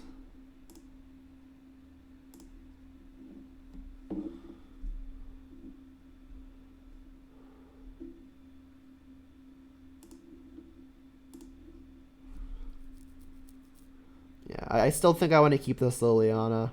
If the first Liliana gets to ultimate, I'm going to want to play one right after. And I could even just play Tarmogoyf now instead of the Bloodbraid. Bloodbraid's the best thing to play into open mana, and it has the best potential for helping me rebuild after Supreme Verdict. So I actually like playing Tarmogoyf here.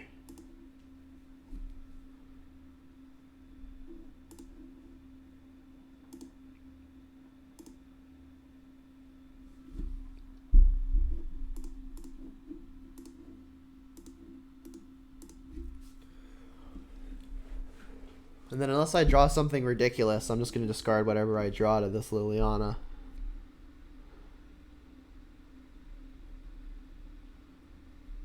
Then I'll get second red and I guess more green, Stomping Ground. Can't get more black and red because I've got the Blood Crypt in play already.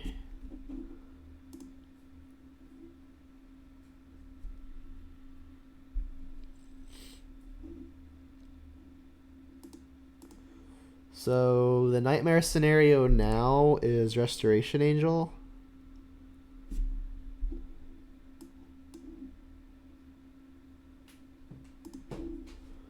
Like if I plus and the opponent Restoration Angels, it's pretty unfortunate, but I'll have the fairies back to defend the Liliana and make sure I can ultimate.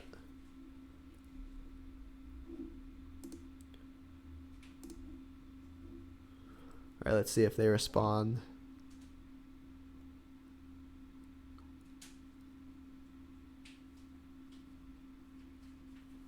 Got Cryptic maybe?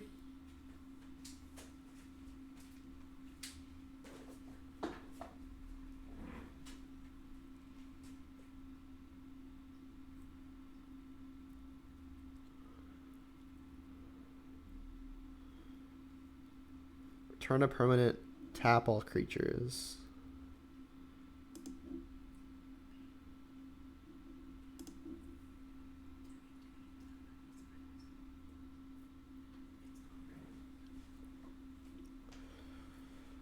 No, now I think I'll ditch another Liliana. And I could Bloodbraid, but Bloodbraid gets blocked.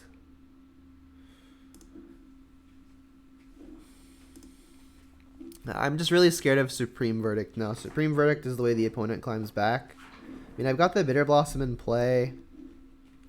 It's pretty close. Yeah, I kind of want to just pass.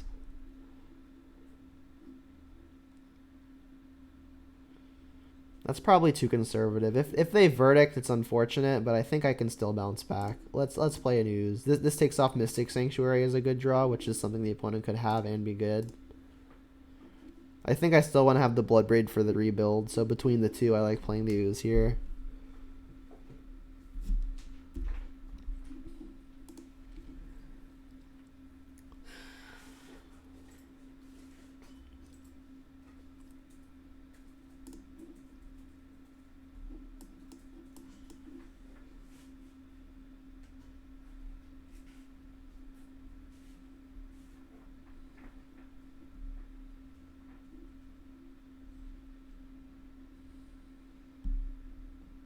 They put Yorion in their hand, yep. Don't think I'm exiling my Seasoned Pyromancer, but I will exile some of the opponent's stuff.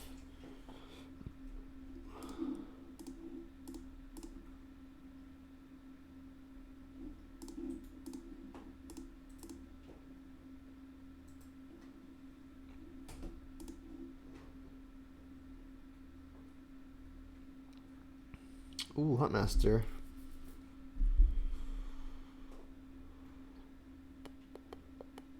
Well, I don't want a Liliana and plus, that's for sure. I could Liliana minus. If they sacrifice Kitchen Finks, I can eat it with the Scavenging Ooze on the stack. So I'll make sure to leave up a green while paying double black.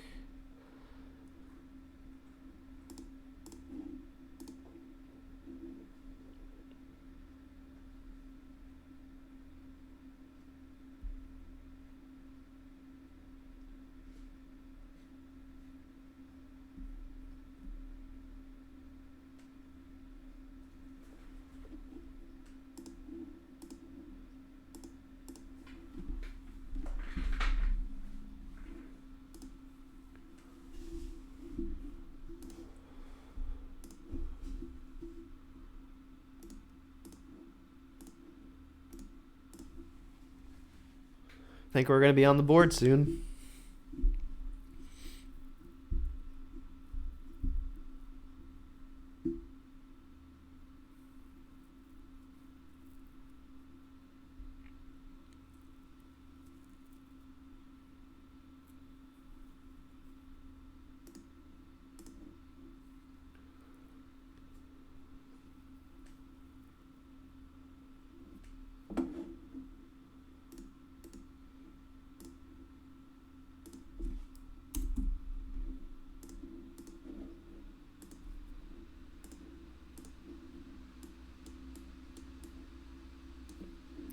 Yeah, moving forward, I think I'm gonna have to really figure out a way to beat Field of the Dead.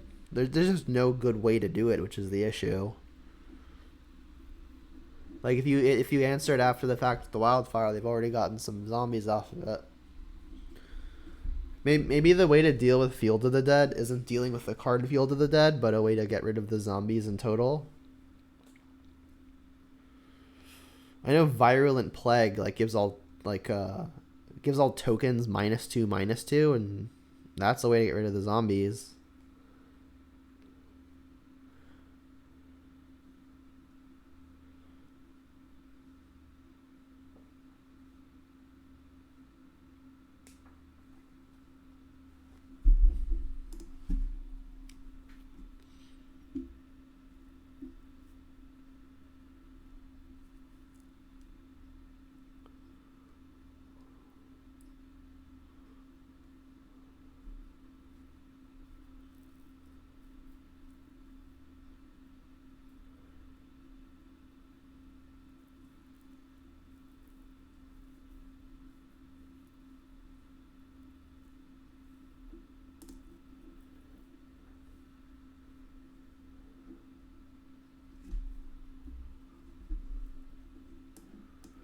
Yeah, sounds good, especially in the dark. And the opponent has mulligans.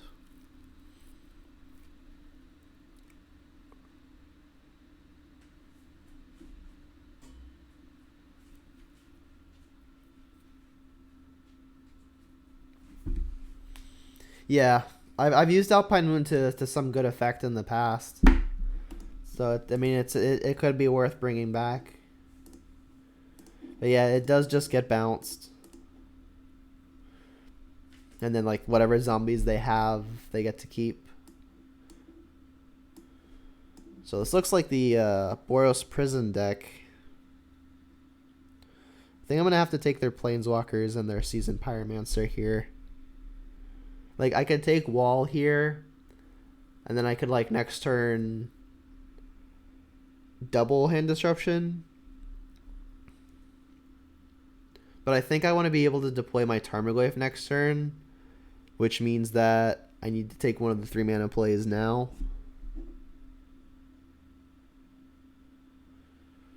I can attack this Chandra, so I think Seasoned Pyromancer are probably the more important take.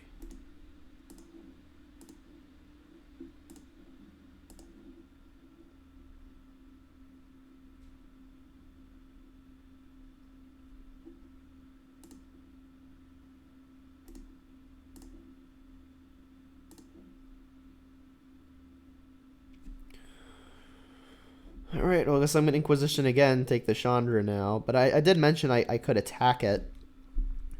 There's Sorcery and Creature in the yard. If I play Goyf now, I can push the wall out of the way, and that'll add all the types to kill the Chandra, right? Because it goes up to 4. Or it goes up to 5.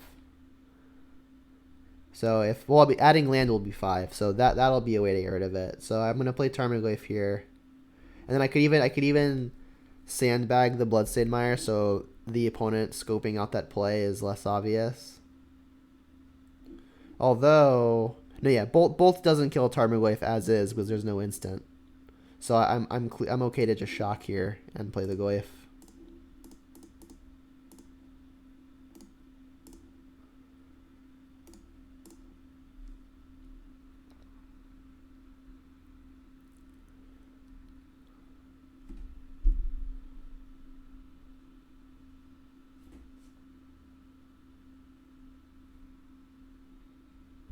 Yeah, it's a lot of walls.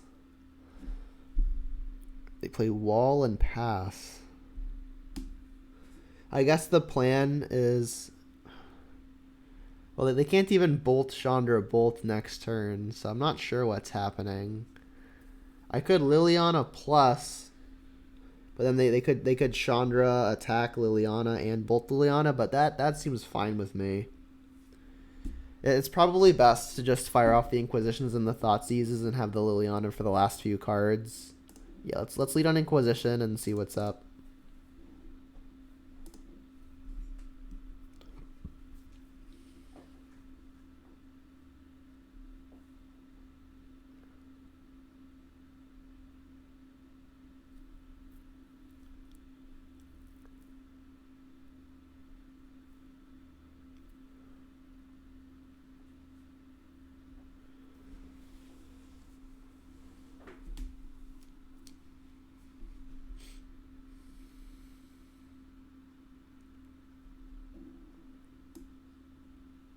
More bolts.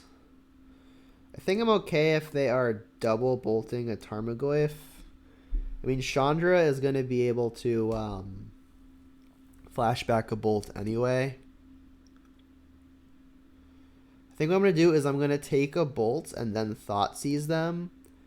And then if they want to make sure to be able to bolt, that they have the option to bolt something, they're going to have to do it in response, which means I get to take their whole hand. I doubt that's the case, but I think I was casting Thoughtseize anyway.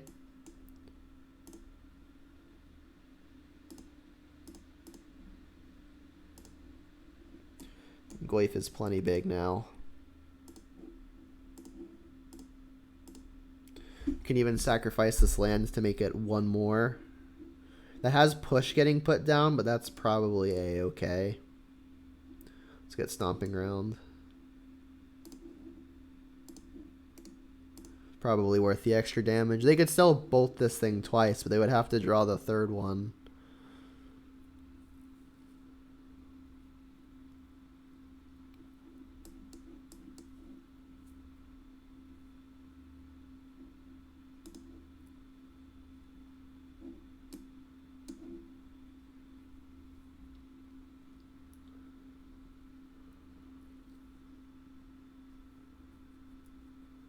We just hit 2 hours on this video. We're still in the beginning of round 4.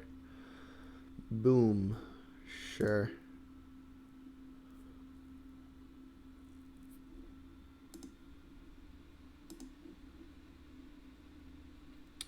And that can take the bolts, but they'll just bolt me in response.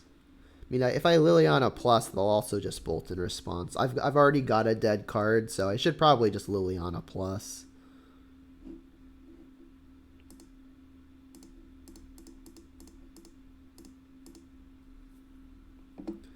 Yeah, James, silly Uro decks. This one's not an Uro deck. Yeah. It's not so much Uro, it's more so Field of the Dead. Although Uro also difficult to beat.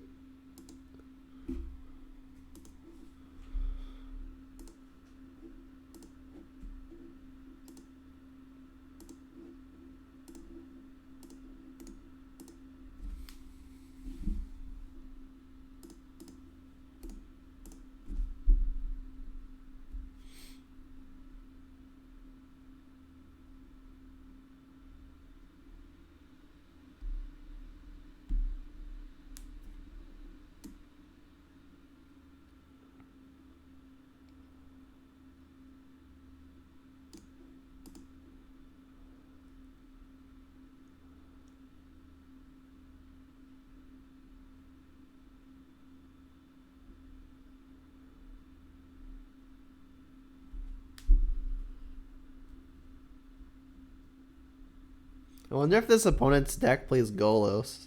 That'd be funny. I mean, they get to activate it for basically free, because if they play the Golos, they can fetch the Cataracts. And Cataracts makes Wooburg. More walls. That's stupid. Alright, well, I'm going to dump my hand, which means I'm going to kill a wall.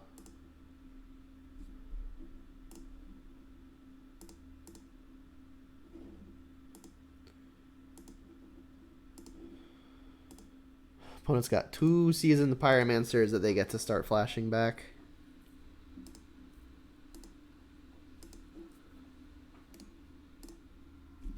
Not going to sack the Peatland. If I draw Bloodbraid, I want it to be live.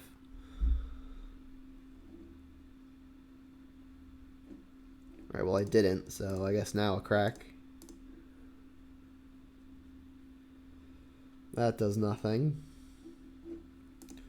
Alright, I guess I'm going to force them to chump with one of the things. So they don't actually have to, but I think they will. No?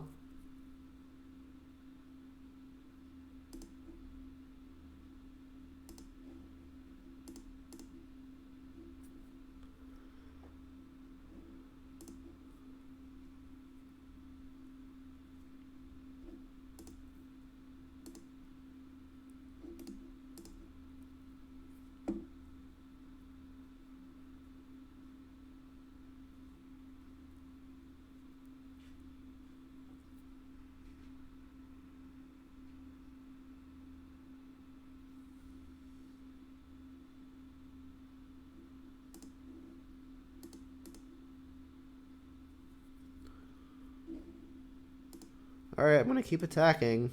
You can kill Liliana if you really feel like it.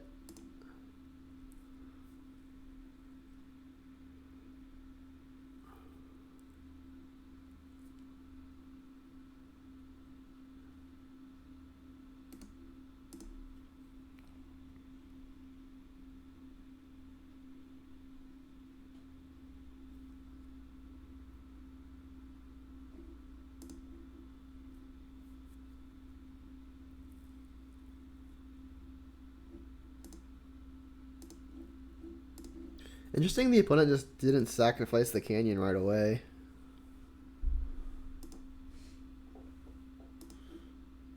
Gonna need to draw better than just lands.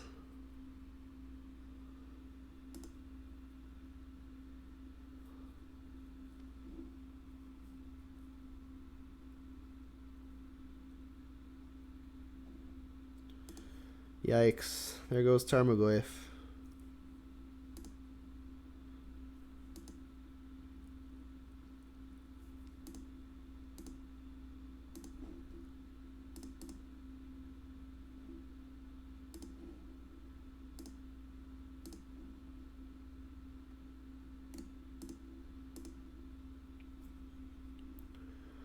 A lot of lands.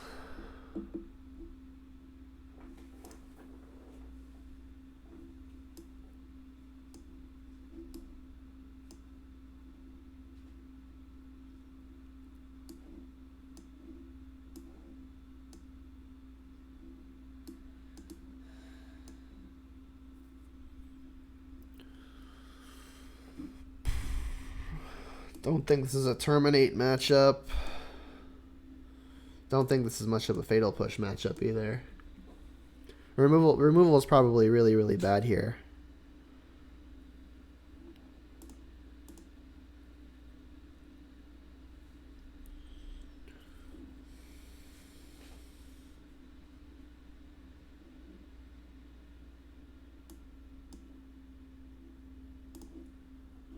Inquisitions and Thoughtseizes are really bad top decks, but I think they're important enough to have on the first couple turns that I want to have them all.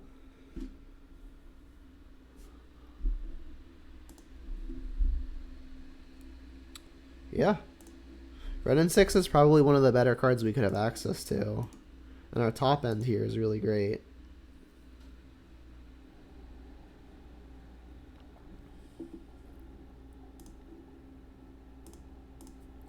And in case the opponent starts boom busting early, I think I'm going to prioritize getting the Ren and 6 down.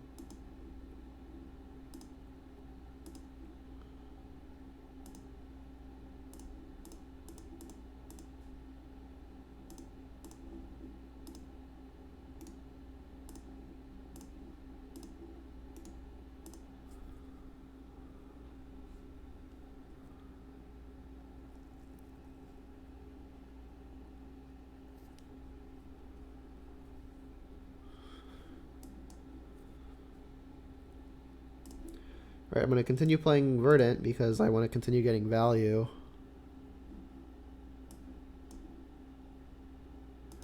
In the small case they're playing Blood Moon, I'll get the basics. Also, if they end up Armageddoning, I'm going to want to have my good shock lands to get after the Armageddon. My mana is already pretty good as is. Let me save some good lands for later too.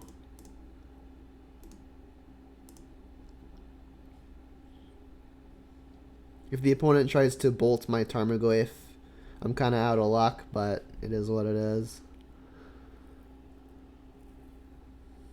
I can't even like spellbomb myself in response because the actual spellbomb will end up exiled.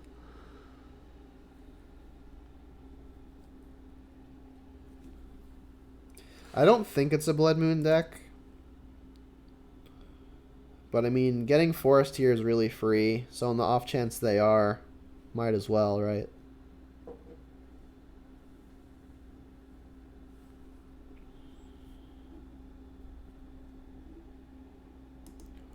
Relic. Brutal.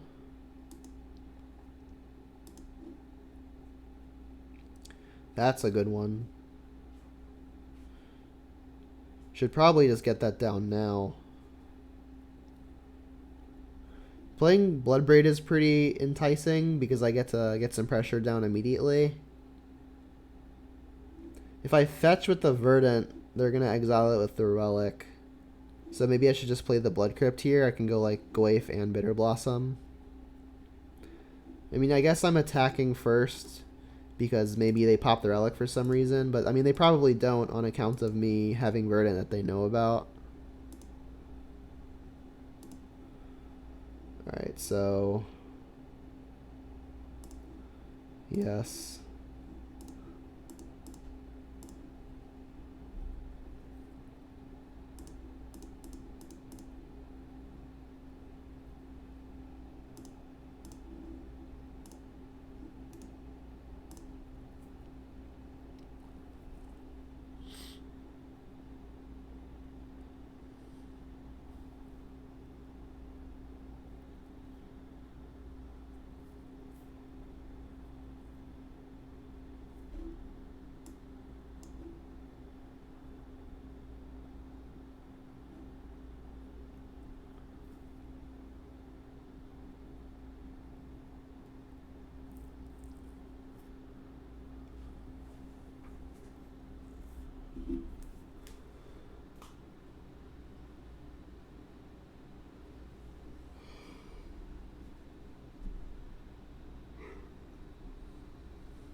Well, if they minus here for some reason, I can Kolaghan's Command to finish the Nahiri. I can also use the Destroy an Artifact mode to get the Relic activation out of the way. They also won't get the card off of it. That's not nothing.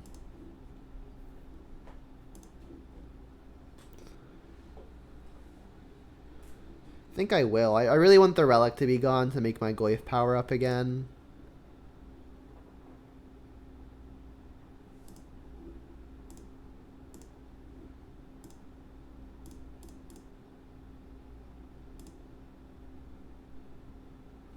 They can like target themselves with Relic in response, but that's not a huge deal.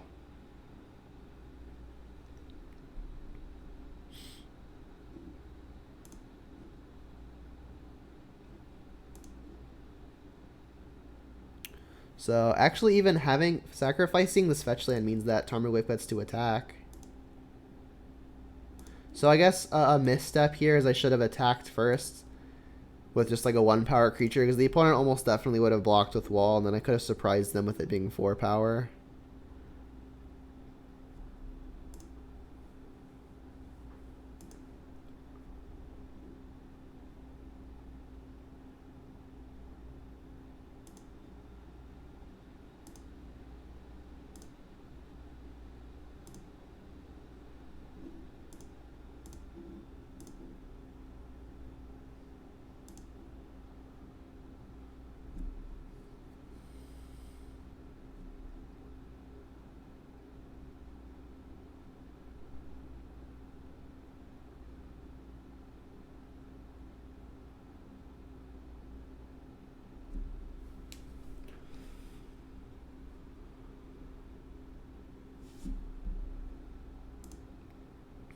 I mean, we're gonna have pretty much infinite Kolaghan's commands if we want.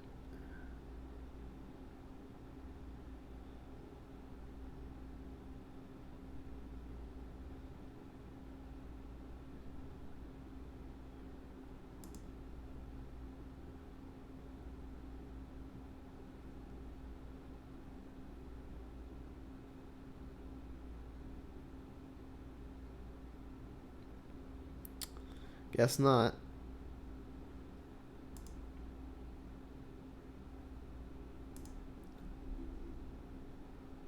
Probably worth it just have the Spellbomb in play. My mana's already pretty tied up as is. I mean, between a fairy attacking and the Ren and 6 pinging, I do have a kill on the Nahiri. I took out one Ren and 6, right? Did not? Okay, so I'll just say, like, in case I cascade into Ren and 6, I'm gonna wish I had activated this one first. But the odds of that happening are so low. I think I want to get the information. No, because the wall is always blocking the Bloodbraid, right? It's probably best just to ensure this happens. And then in case I hit Scavenging Ooze, I'll leave up a green. Bob is a nice one.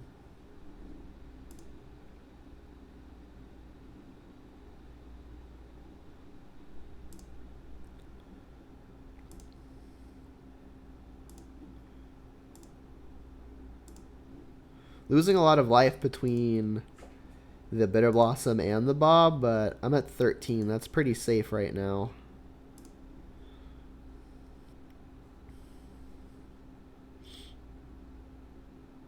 Definitely want to put as much stuff into play in the event that my opponent wraths all my lands.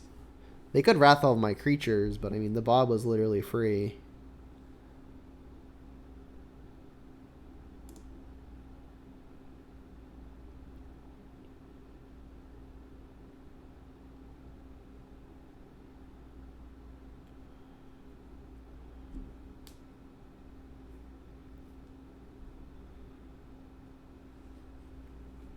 So I guess let's start doing some attacking math. Right now we're hitting for 4, counting for the fact that wall is probably blocking the Bloodbraid. So we'll hit for 4 and then 5.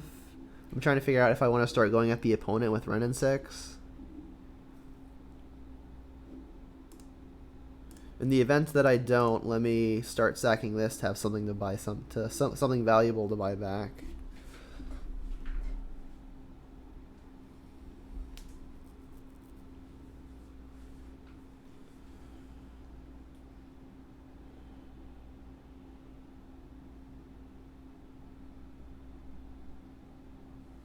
Purge the Ren, sure. Gotta back up one of those. Triggers.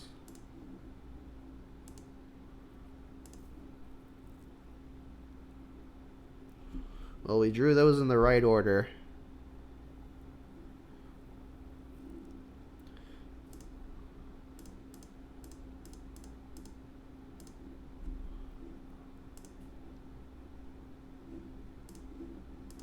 Sure.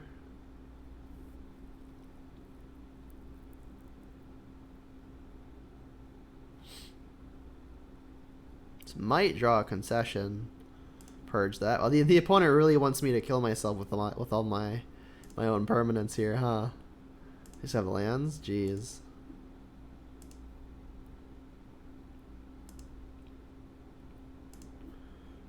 I mean, at this rate, I'm winning the race versus myself.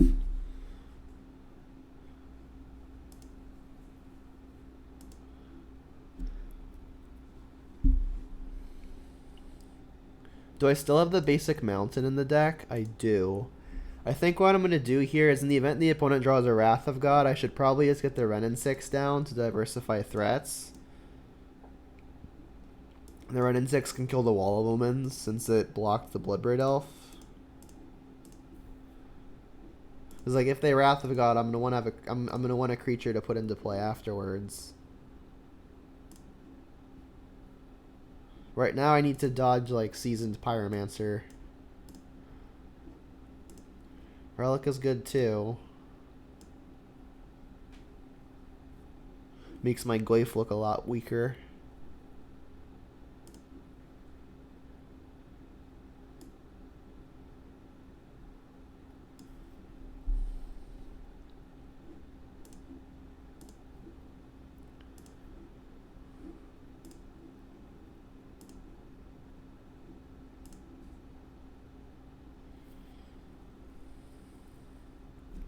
So now the only way that this Bob is killing me as early as next turn is if I flip another 4-mana play and the opponent has drawn Lightning Bolt.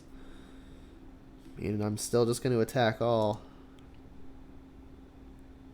What I could do to ensure this doesn't happen is I could Renin 6 targeting my own Dark Confidant. Is that worth it? I mean, I'm so far ahead that maybe I just should. Yeah, let's do it. It's literally the only way I die, so I might as well.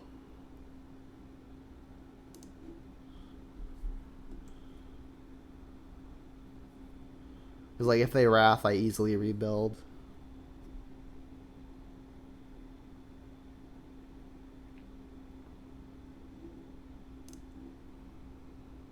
Yeah, that would have been dangerous going down to 5. Alright, I guess that's it from the opponent. They're gonna have to hit something off of the Chandra. I mean, Wrath off of the Chandra would be interesting. Wall.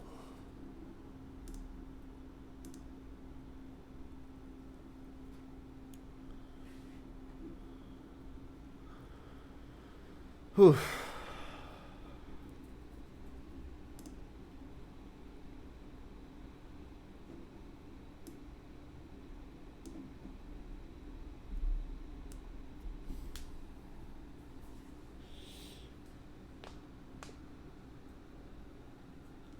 I think I'm just going to resubmit again.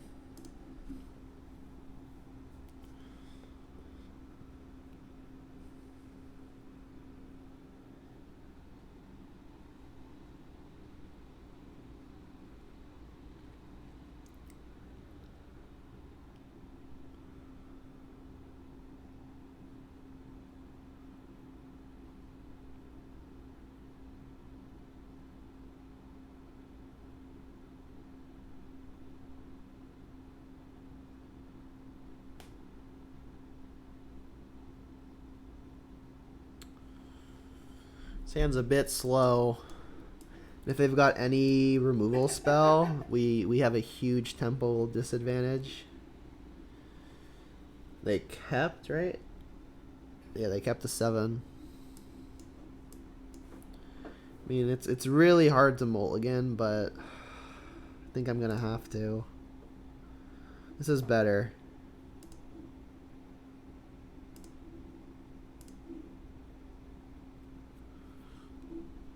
Canyon on 1. Alright, I think it's going to be worth it to shock here. Because if I draw Renin 6 on 2, I'm going to want to play it. I can go like Overgrown Tomb, Fetch Shock, Stomping Ground. Yeah. So like, yeah, the odds that I draw Renin 6 make me want Inquisition. Because even if I don't draw it, I'm going to be shocking next turn anyway to get the Scavenging Ooze down. Damn. They've got the combo. So this Overgrown Tomb isn't actually long for this world. Ugh. So maybe I guess I just have to take the Lightning Bolt. I mean, I guess I'm just taking the Lightning Bolt then, because that's how they deal with my Ooze, and my Ooze is probably going to be one of my better ways to deal with the Pyromancers.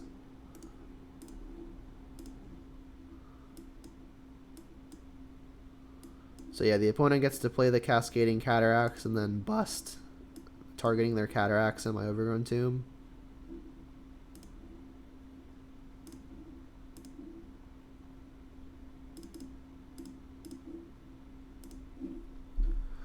That is the combo.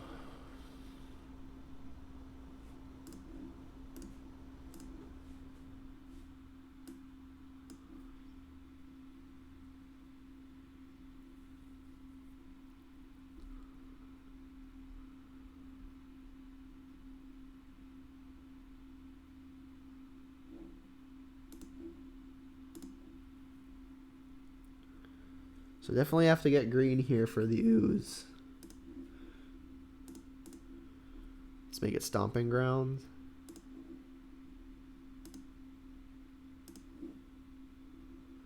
Bitter Blossom. Let's do that.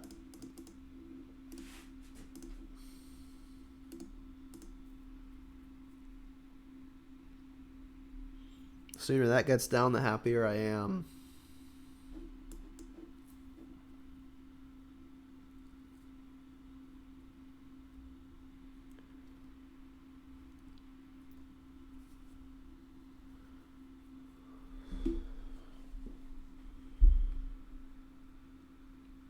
Yep.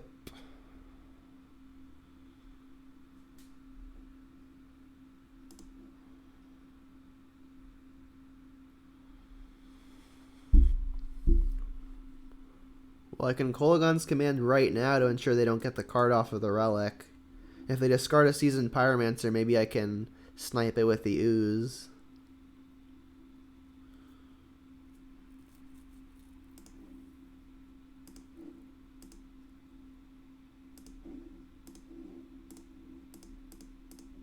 Like, discarding a card is less consequential when they've got the Pyromancers anyway.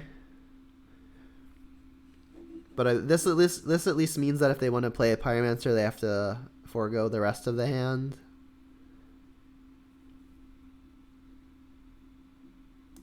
I mean, I doubt they're using their turn bringing back a Pyromancer.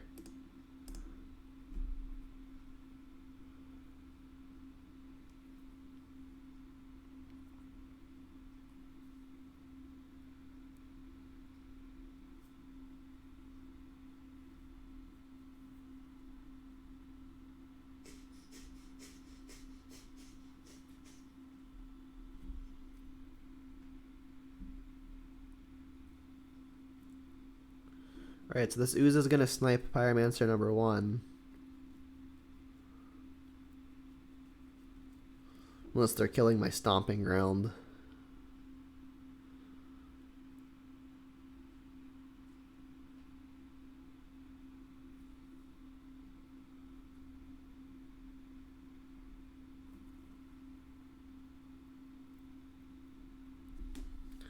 Killing stomping ground would be brutal too, because it's also my second red.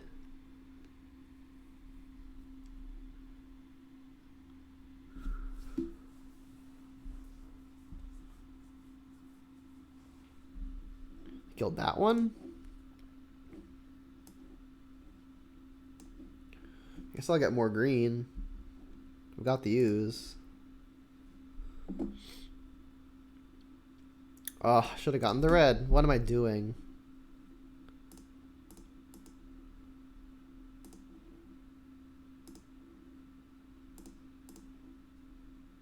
Are there any more creatures? Having another creature would be nice because I could get this thing out of bolt range. Yeah. Yeah, I wasn't thinking there. Definitely should have gotten the red.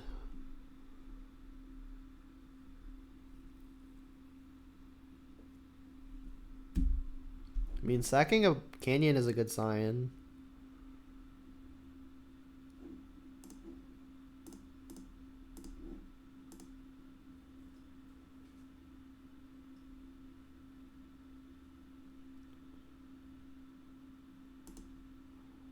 So I should probably not attack. Well, that changes it a little bit.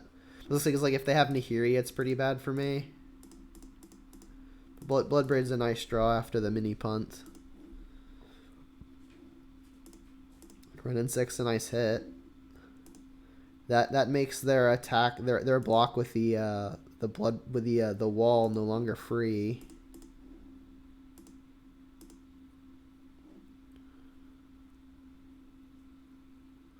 I mean, if they block with wall and then I ping the wall, they can then just attack the Ren 6 with a Pyromancer, so I'll have to watch out for that.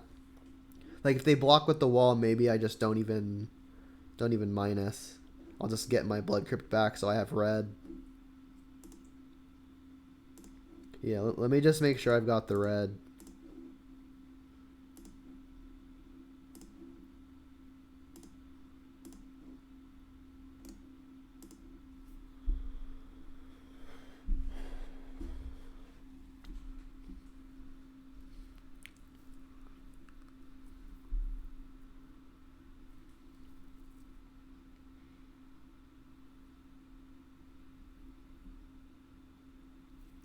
Well, I'm glad I made sure I got the red. I'm somehow not behind. I think I've definitely... I don't think I've drawn above average. I think the opponent has drawn below average. But I mean, that might be a product of the opponent's deck having a lot of air.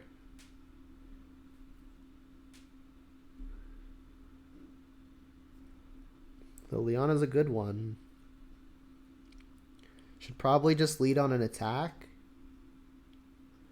We haven't seen any wraths from the opponent. Liliana minus would mean that we're definitely pushing damage through. I could like Liliana minus, then play second Ooze if I really want.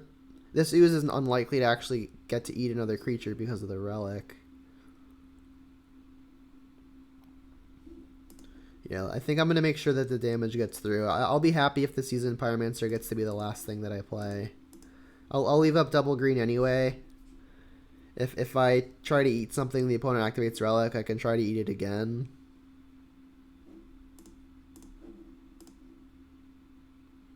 I could also plus here, but I like trying to push damage. It's pretty clear that the opponent's last card doesn't do a whole lot anyway.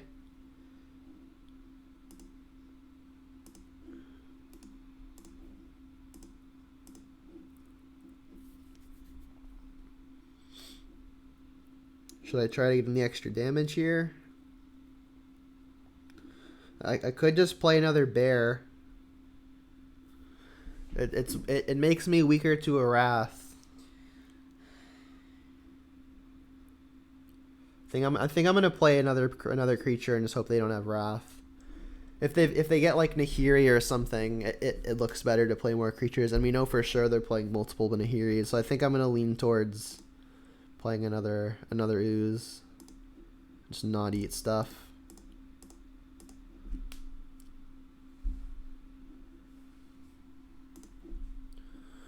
Alright, and if they don't blow up a red source here, Pyromancer is going to be a real solid follow-up.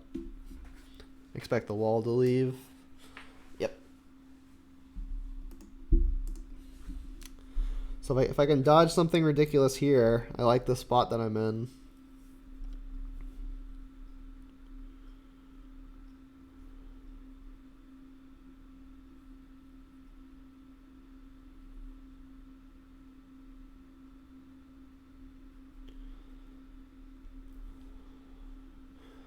All in all, this matchup feels pretty medium to bad, but I've gotten lucky so far, I think. Alright, Pyromancer could be what the opponent needs. Still no creatures for the Oozes to eat.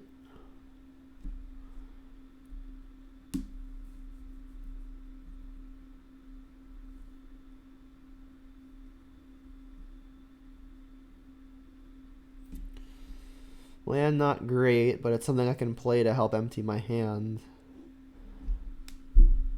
So if I go land, Pyromancer, then plus Liliana, I'm forced to discard one of the cards that I've drawn. Alternatively, I could Liliana first and then keep both. I think I want to keep both, which means I'm plussing first.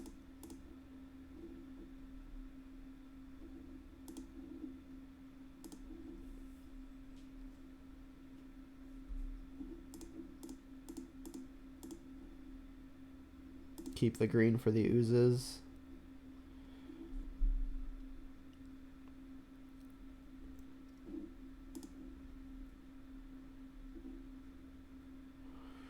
Ooze looks weak in the face of a relic. I mean, I'm definitely going to be playing it, so let's just get the land down.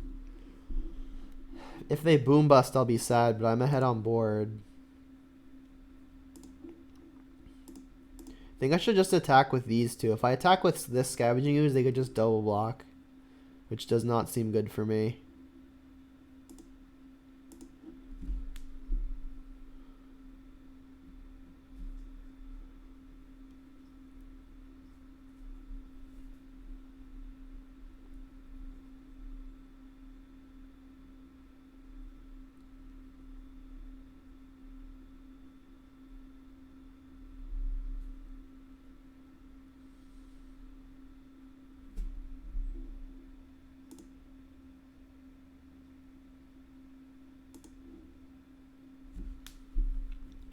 I think I can get the opponent to use mana on their turn by fighting over the Seasoned Pyromancer on their upkeep.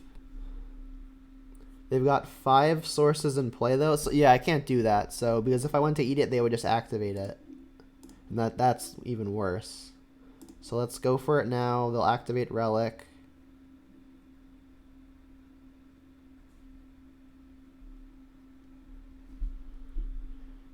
And then in response, I'll fetch Shock Overgrown Tomb. Then I'll try to eat it again. And then they'll sacrifice Relic. And then in response, I'll eat it with Peatland.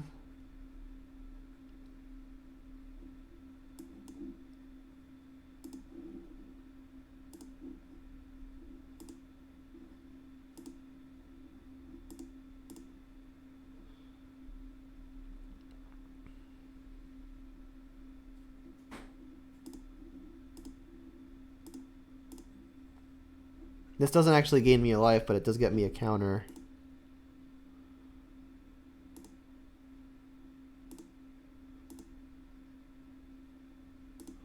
Alright. Having it be out of bolt range is pretty good. Alright, I think I'm ahead, barring Wrath of God.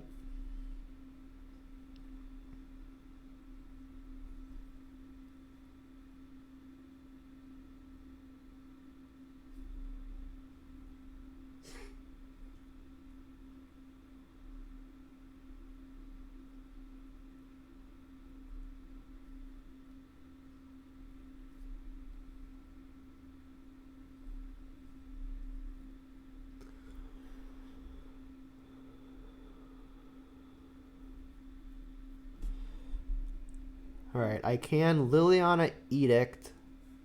The opponent can then activate the Seasoned Pyromancer. So plussing might just be more worth it.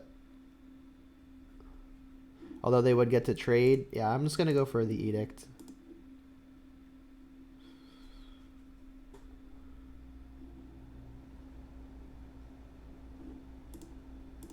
Could sacrifice this pretty freely as well. I guess I should have done that first just for more info.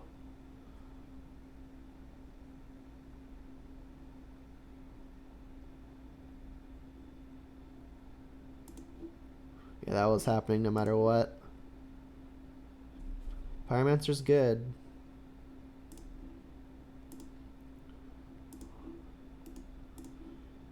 And then depending on how they block, I think I should probably just hold my stuff back.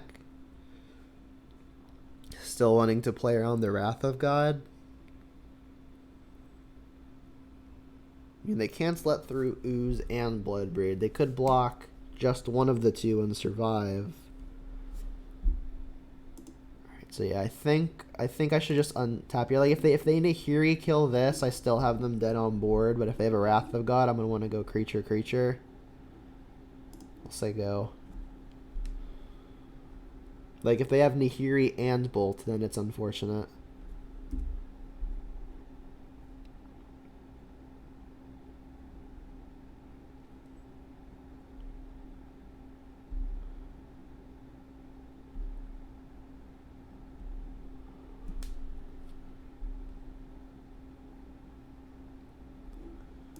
Jeez. I would be lying if I said I thought I was going to win that one.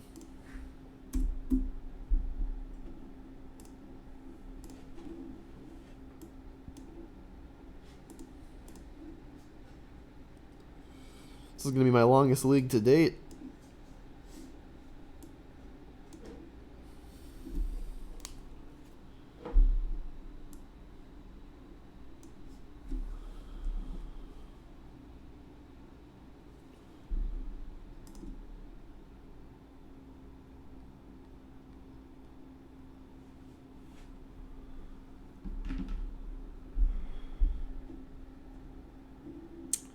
Opponent reveals Yorion.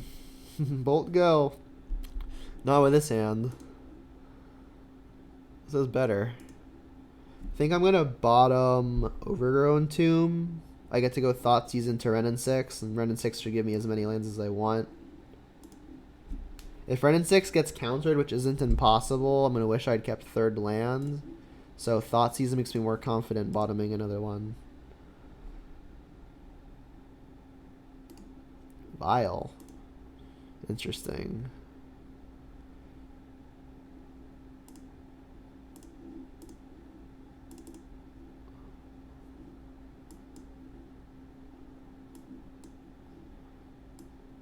Well, well, well.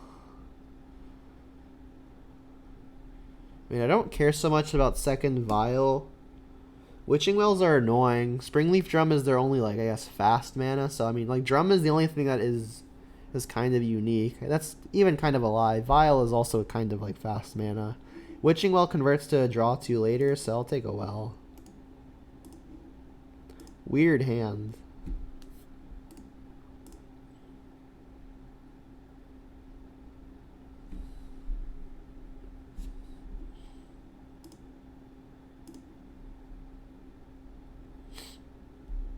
Let's see that bottom. Top bottom.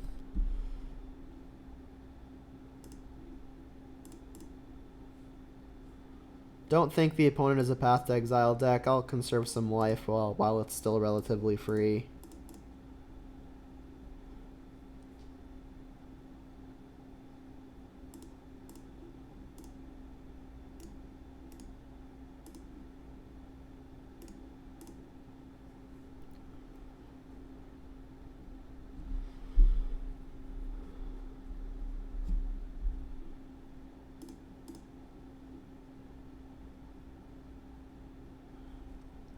Might not be a bad turn to get the Raging Ravine down. That means I'm not getting value off of the Ren and 6, though.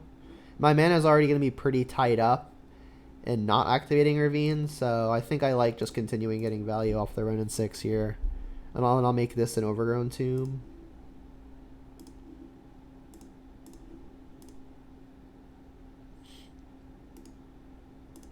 Alright, next turn I'm going to start casting some Blood Braids. Not entirely sure what the opponent is doing yet, but it's cool. Don't know, James. I don't know.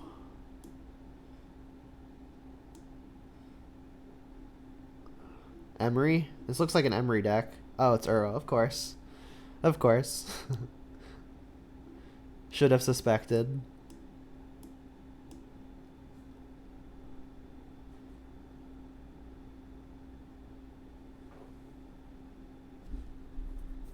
Gonna sacrifice a well.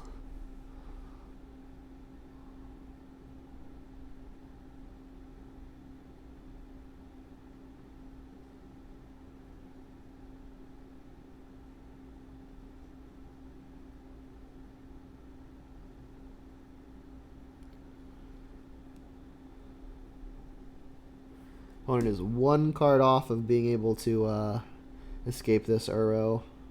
One card off from their yard, that is. Hey, James, it's your favorite card.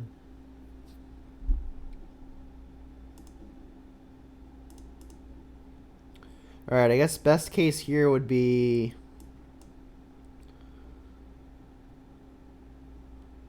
I don't even know. Maybe a Liliana just because it's a way to kill an Uro. I've already got lots of access to second red, so I think I'm okay getting a swamp here.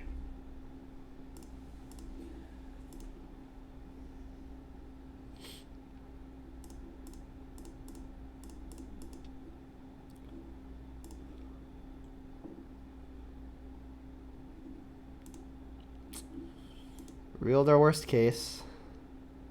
Push equally bad.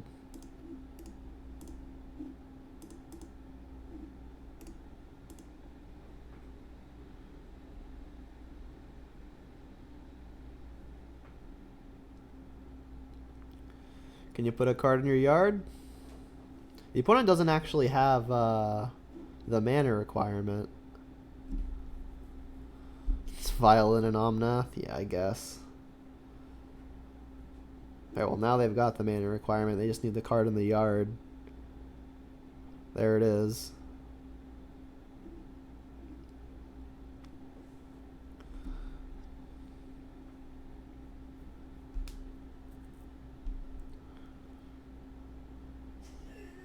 Here comes the monster. So Bolt can combo with the Renin 6 to kill the Omnath, but Emery is almost equally as scary.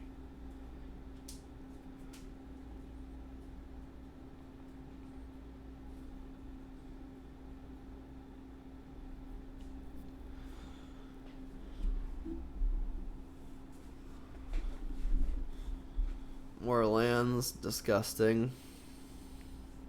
I mean, we're a turn off of ultimate, and we have a lot of lightning bolts.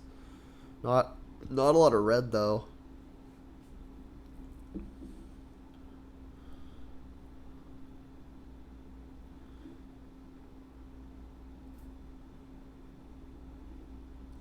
mean, I kind of want Terminate to be shuffled back in, so I think I'm gonna get untapped Stomping Ground here, so I can cast Bolt if I want.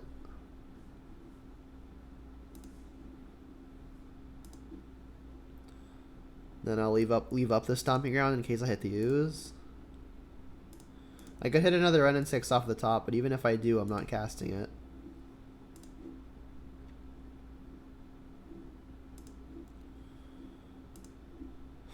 Come on. I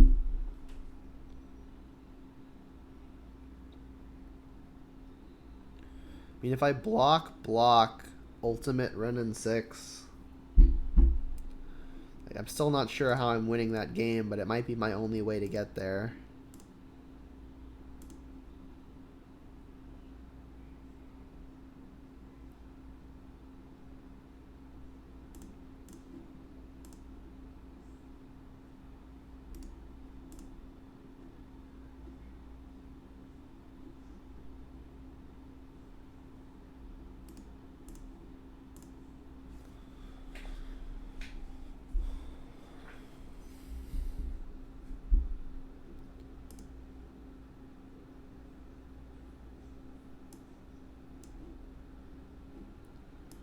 More ways to deal with Uro. More ways to deal with Uro. I mean, Collected Brutality kills Kinnan. That's about the only good use for it. I guess Huntmaster is a nice slower tool. Bitter Blossom also probably strong. Let's take out the 1-for-1s. I think I should probably keep the pushes actually. If I have Revolt, I can kill Omnath and I can kill Emery. Bolt only ever kills Emery. I don't think I'm going to bring in another 1-for-1. Honestly, Terminate might just be better than the pushes because I don't need Revolt for it, though.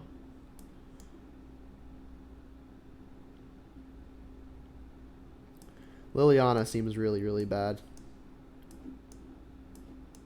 Just like the multi-for-1 central deck. Give this a go.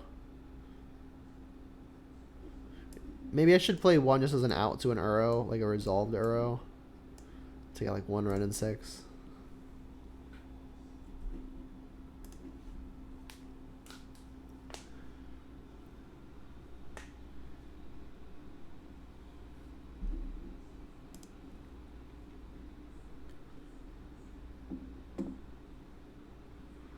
Yep. We've got Inquisition into Bitter Blossom and Ashiok. If that doesn't win, nothing will.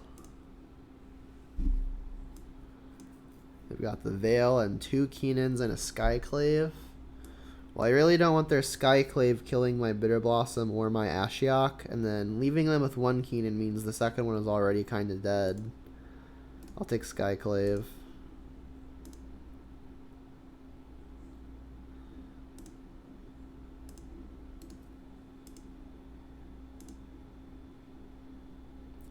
Liliana, not a bad pickup.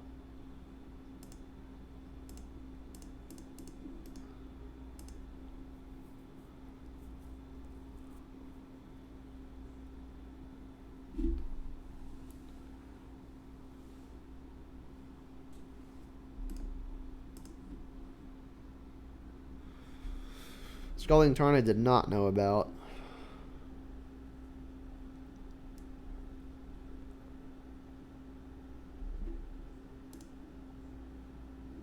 Alright, we get to Liliana Edict. I mean, the opponent has Flooded Strand, so it's possible now would be a good time to get down the Ashiok. And killing first Kinnan just means that second Kinnan gets unlocked. I kind of like just getting the Ashiok down.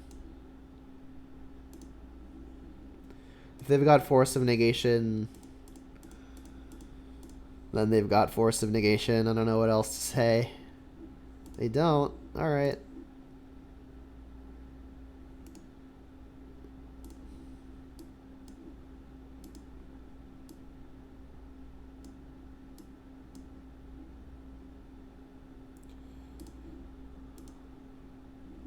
They attack, I'll block. Want to keep this thing as high as I can. Bloodbraid's going to trade pretty profitably as early as next turn anyway.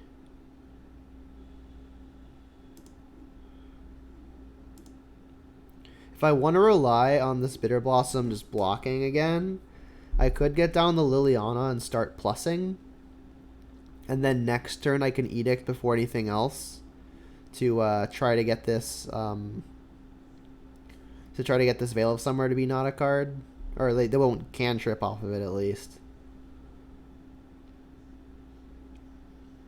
I don't know. Getting down a Bloodbraid is pretty attractive. I don't think I'm going to minus again because they could have Bolt. I don't even know if they play it, but it's probably worth not playing into it. Let's Bloodbraid.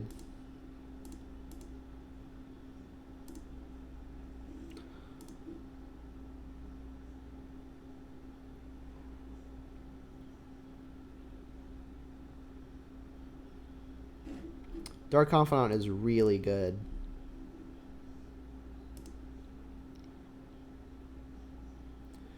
I still think I'm going to hold back because if they attack the Ashiok, I think I want to block with Bloodbraid.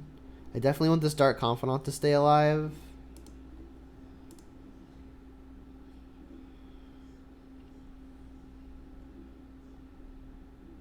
They just scoop to the Ashiok.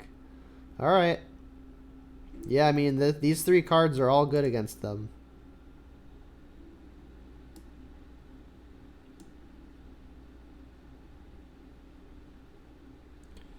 I'm just going to resubmit. I mean, the plan worked out pretty well. Liliana did look good there, but I was on the play. On the draw, it's going to look a lot weaker. Let's resubmit and cross the fingers. Let me get all these fingers crossed. There we go.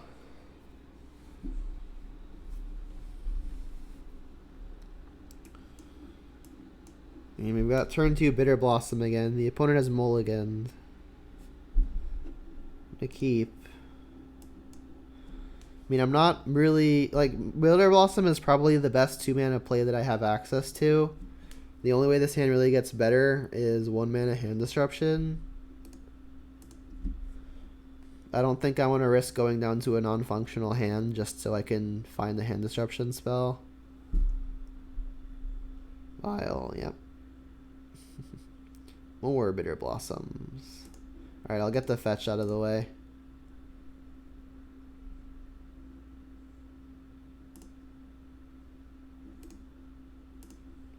I guess I'll get Stomping Ground.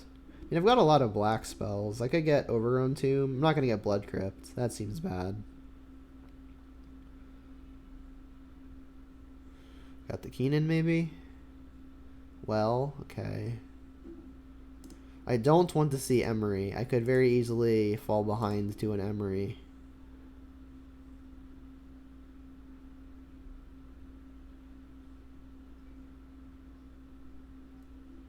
Alright, if I can get away without them hitting an artifact. They did. I guess a reason to have not played the Bloodstained Mire is because now I don't have Revolt if I draw a push.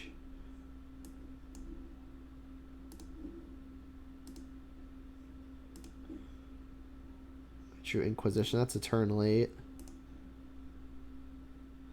Don't actually know which one I want to get down here between Bob and Bitter Blossom. mean, Baba's gonna help the resources coming to fight the Emery, but the longer the Bitter Blossom is down, the better it is. I mean, that's the case for both of these cards. I'll play the Bob. I think just raw card advantage might be the way I get ahead here.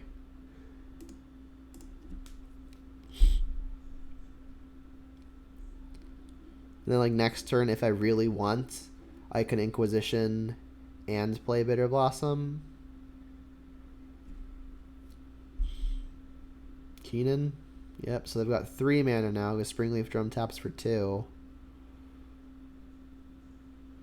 Jeez. Talk about nutty. That was a good draw. I mean, in the off chance that this Inquisition takes the last card in their hand, I'm casting it. It does.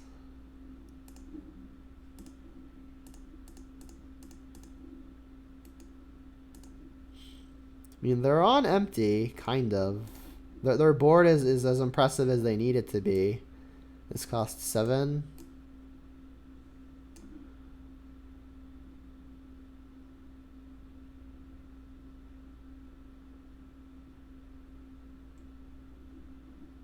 Oh, I thought this was a Mox Amber. This is much worse for me. Yeah, Bitter Blossom's going to be too slow here. They kind of had the nuts. Did you draw something good too, or are you just sacking a well?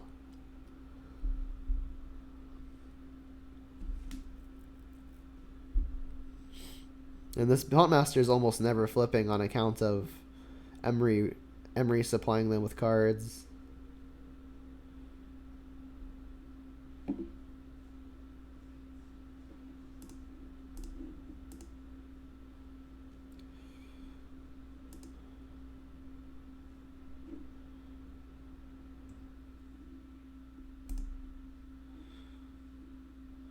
I mean, I guess I'm going to have to race them. It's not a race I'm confident in winning. But I mean, if this hits a removal spell for the Kinnan or the Emery.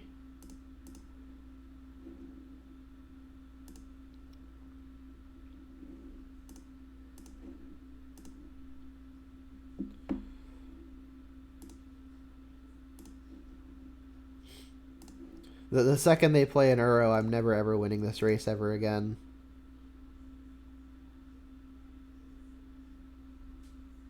Yeah, I need a little help for sure. I mean, my hand's pretty good. I mean, as is, though. Like, the opponent doesn't even have to draw another card the entire game, and they probably beat me. They don't need another draw step. Like, the Emery's already getting them 2 cards a turn.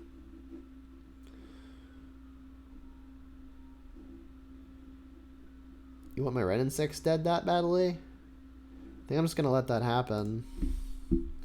I need this fairy to attack.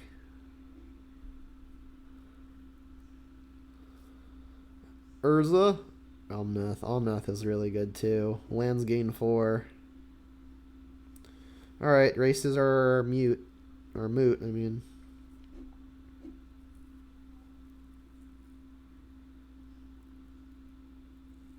Gain 4.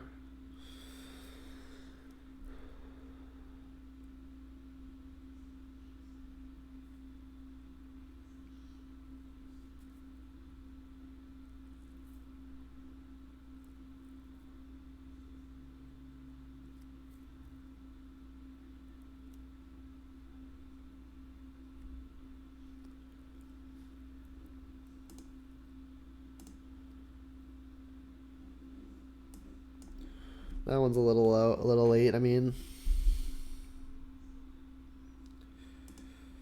fetch for, I guess, basic swamp, enable revolt. Gonna need to hit like a fatal push here. I guess I'll leave up Overgrown Tomb in the event that I hit an ooze, and if I don't, I can cast Bloodbraid. I can cast a Thoughtseize.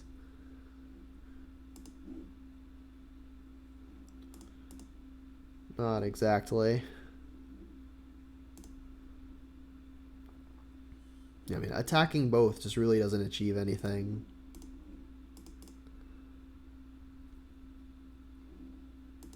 Second Kinnan didn't really do anything anyway.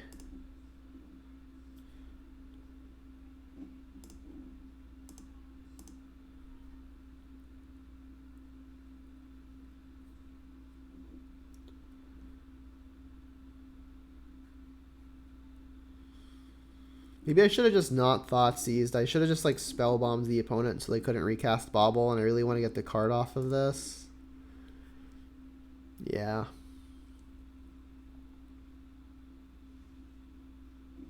I mean, it's still preventing a card by doing this now.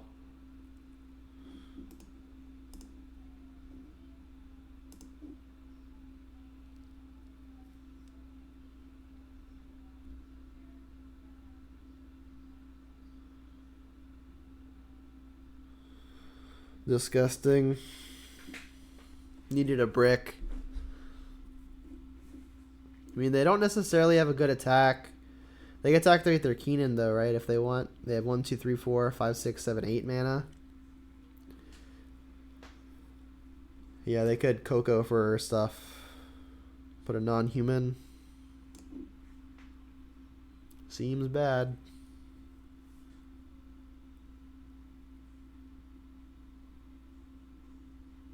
They went bottom with that at least. You can also just put Yorion in their hand.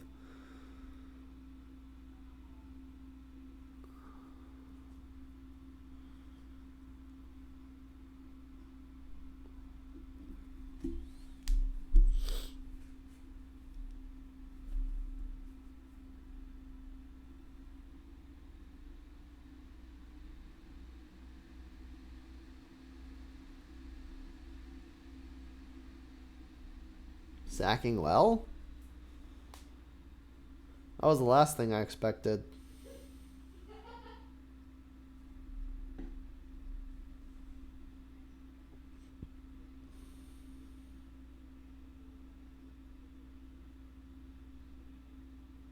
Right now they got Yorion. Violin Yorion, sure, why not?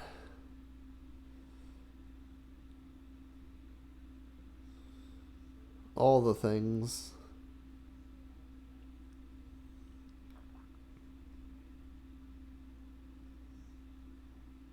Joke's on you, I get it too.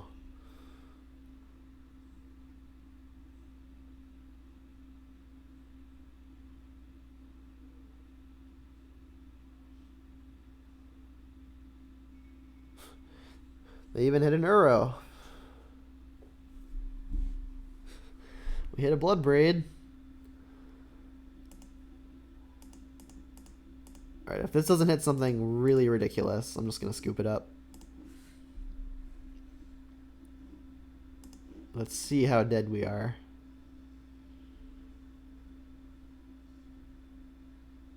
I mean, this really goes to show the power of what the opponent is doing. We drew 3 Blood Braids, Bitter Blossom, Inquisitions, Thoughtseizes, and it was not even close to good enough.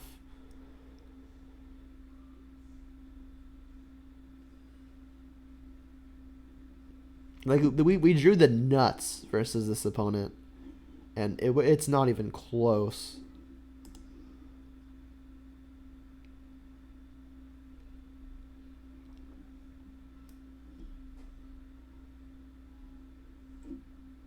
They get Urza? Sure. We are D-E-D dead.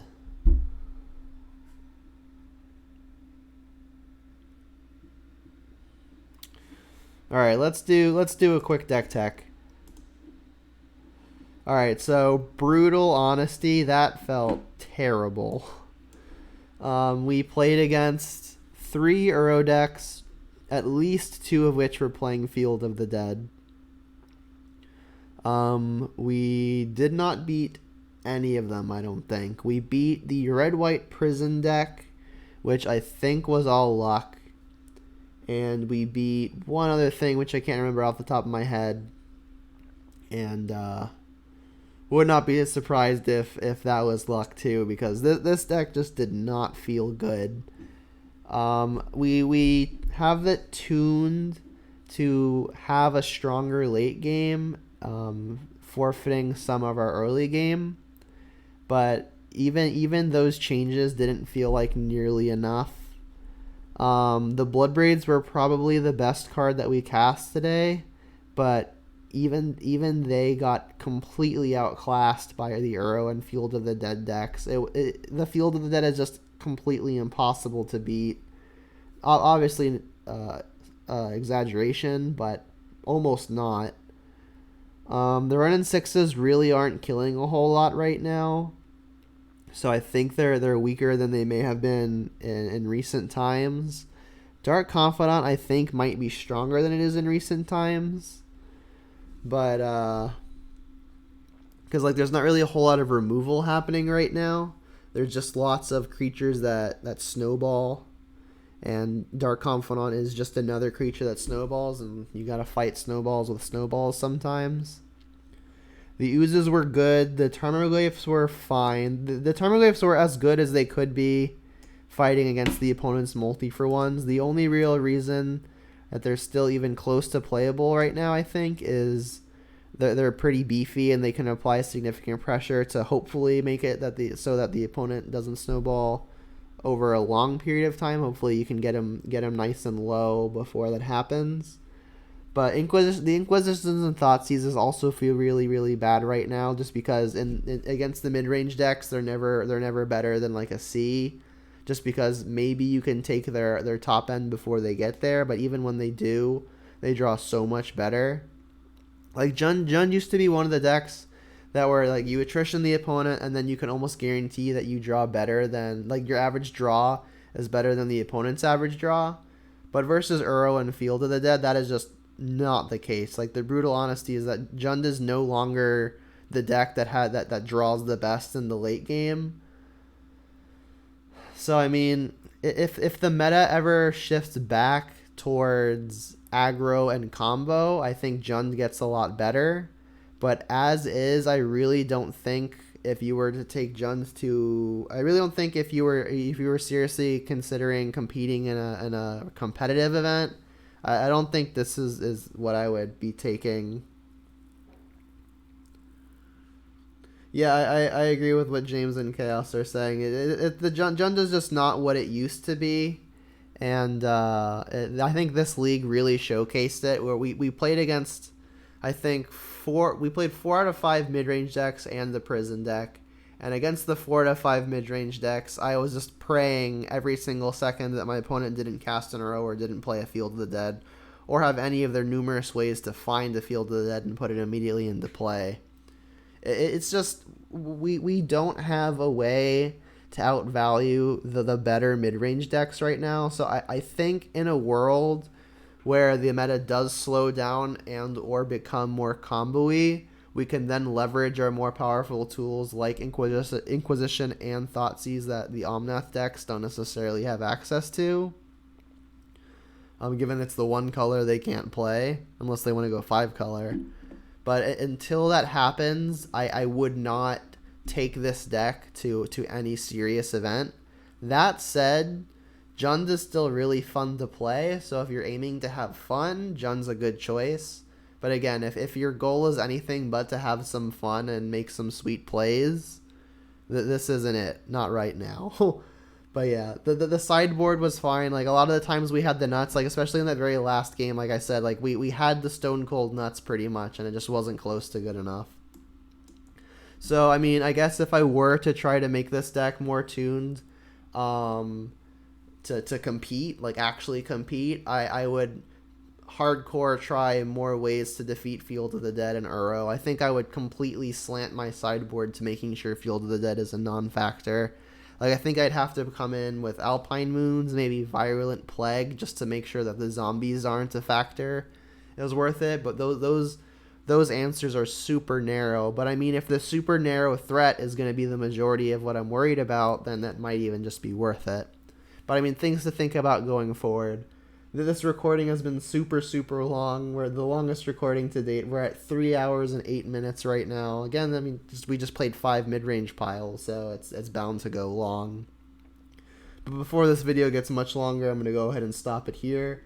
And thanks all for watching this far, if you're still hanging out. And until next time, have a good one.